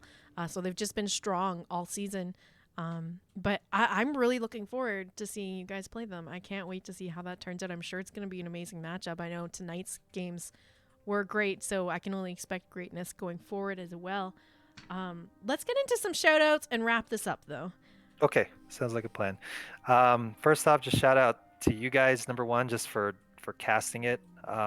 My gosh, I'm gonna watch this game a few times, and I don't know, maybe even retire or something. I don't know. Like, kind of feel like Oh I'm on yeah, cloud. I usually do ask.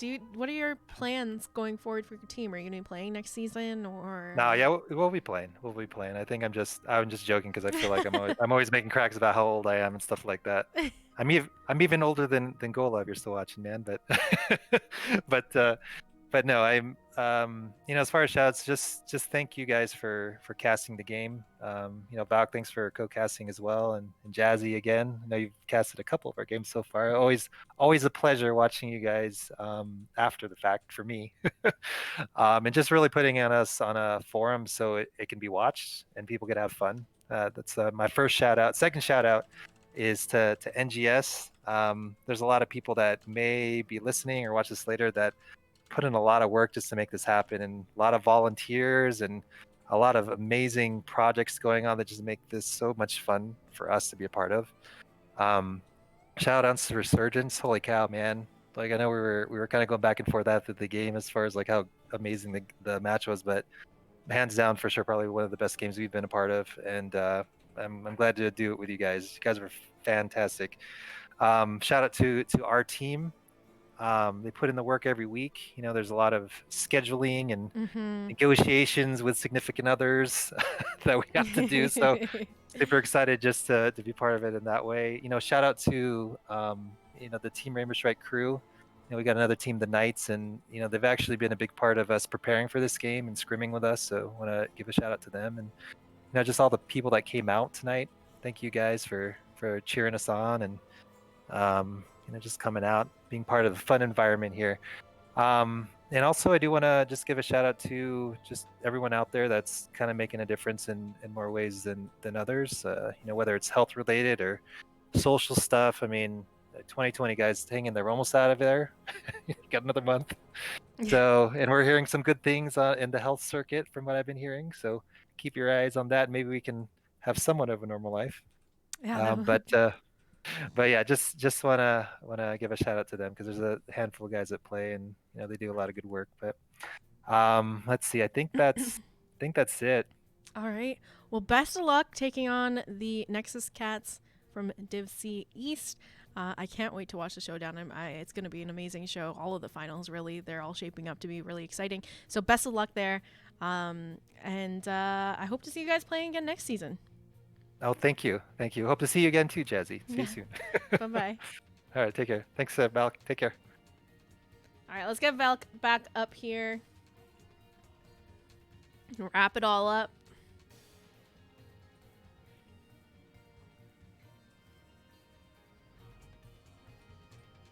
Sorry, I was just sitting there in the lobby still. That's okay. Let me get your camera back up so we can get your face back on stream here to end this out. Just a moment. Why don't you go ahead and shout yourself out where people can find you or what you're up to? I know you got Sure. some HOTS involvement in your life. So first off, always, hi mom for my shout out. She's great.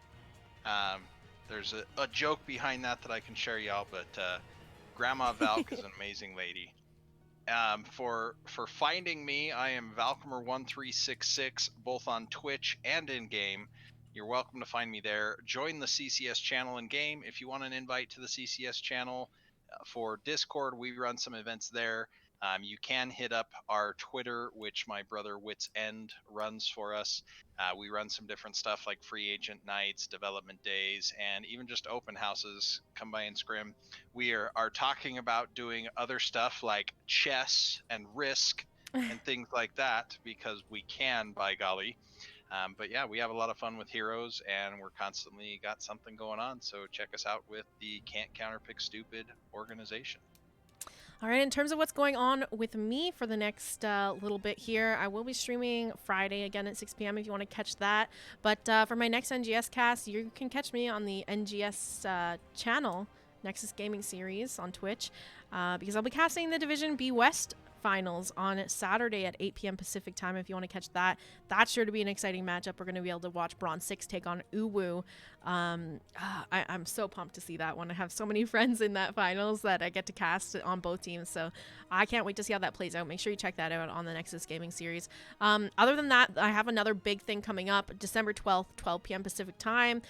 In affiliation with NGS, we're putting on another charity stream with Girls Gank Squad. That'll be a charity tournament happening all day on Saturday. We're raising money for Marine Toys for Tots because we know there's a lot of families that are struggling to make ends meet this Christmas due to job loss because of COVID. So if you're interested in coming to help out with that and donate for a good cause, that's all going to be happening again December 12th at 12 p.m. Pacific. Still looking for a couple casters to cast the first rounds of our tournament games so we can get all those games casted to then raid over my channel later. So if you're interested in that, make sure you hit me up. We have a couple already booked in, but I could definitely use at least one, maybe two more. So yeah. And if you're a lady, you want to get involved with it, reach out to me or Slexia. You can DM us on Twitter, Twitch, Discord, anywhere you can find us, really. We'll get you an invite to the Discord and get you involved. We are still looking for a handful of ladies to participate in the tournament as well. Other than that, that's it from me. I hope you guys have a fantastic rest of your week. I will see you all on Saturday for the Division B West games over on the Nexus Gaming Series channel. Have a fantastic night. Good night. Oh, thanks to Velcomer, too. I didn't even say thank you, but thanks, Velcomer. Thanks for making me look good, Jazzy, making it easy. All right. Good night, guys.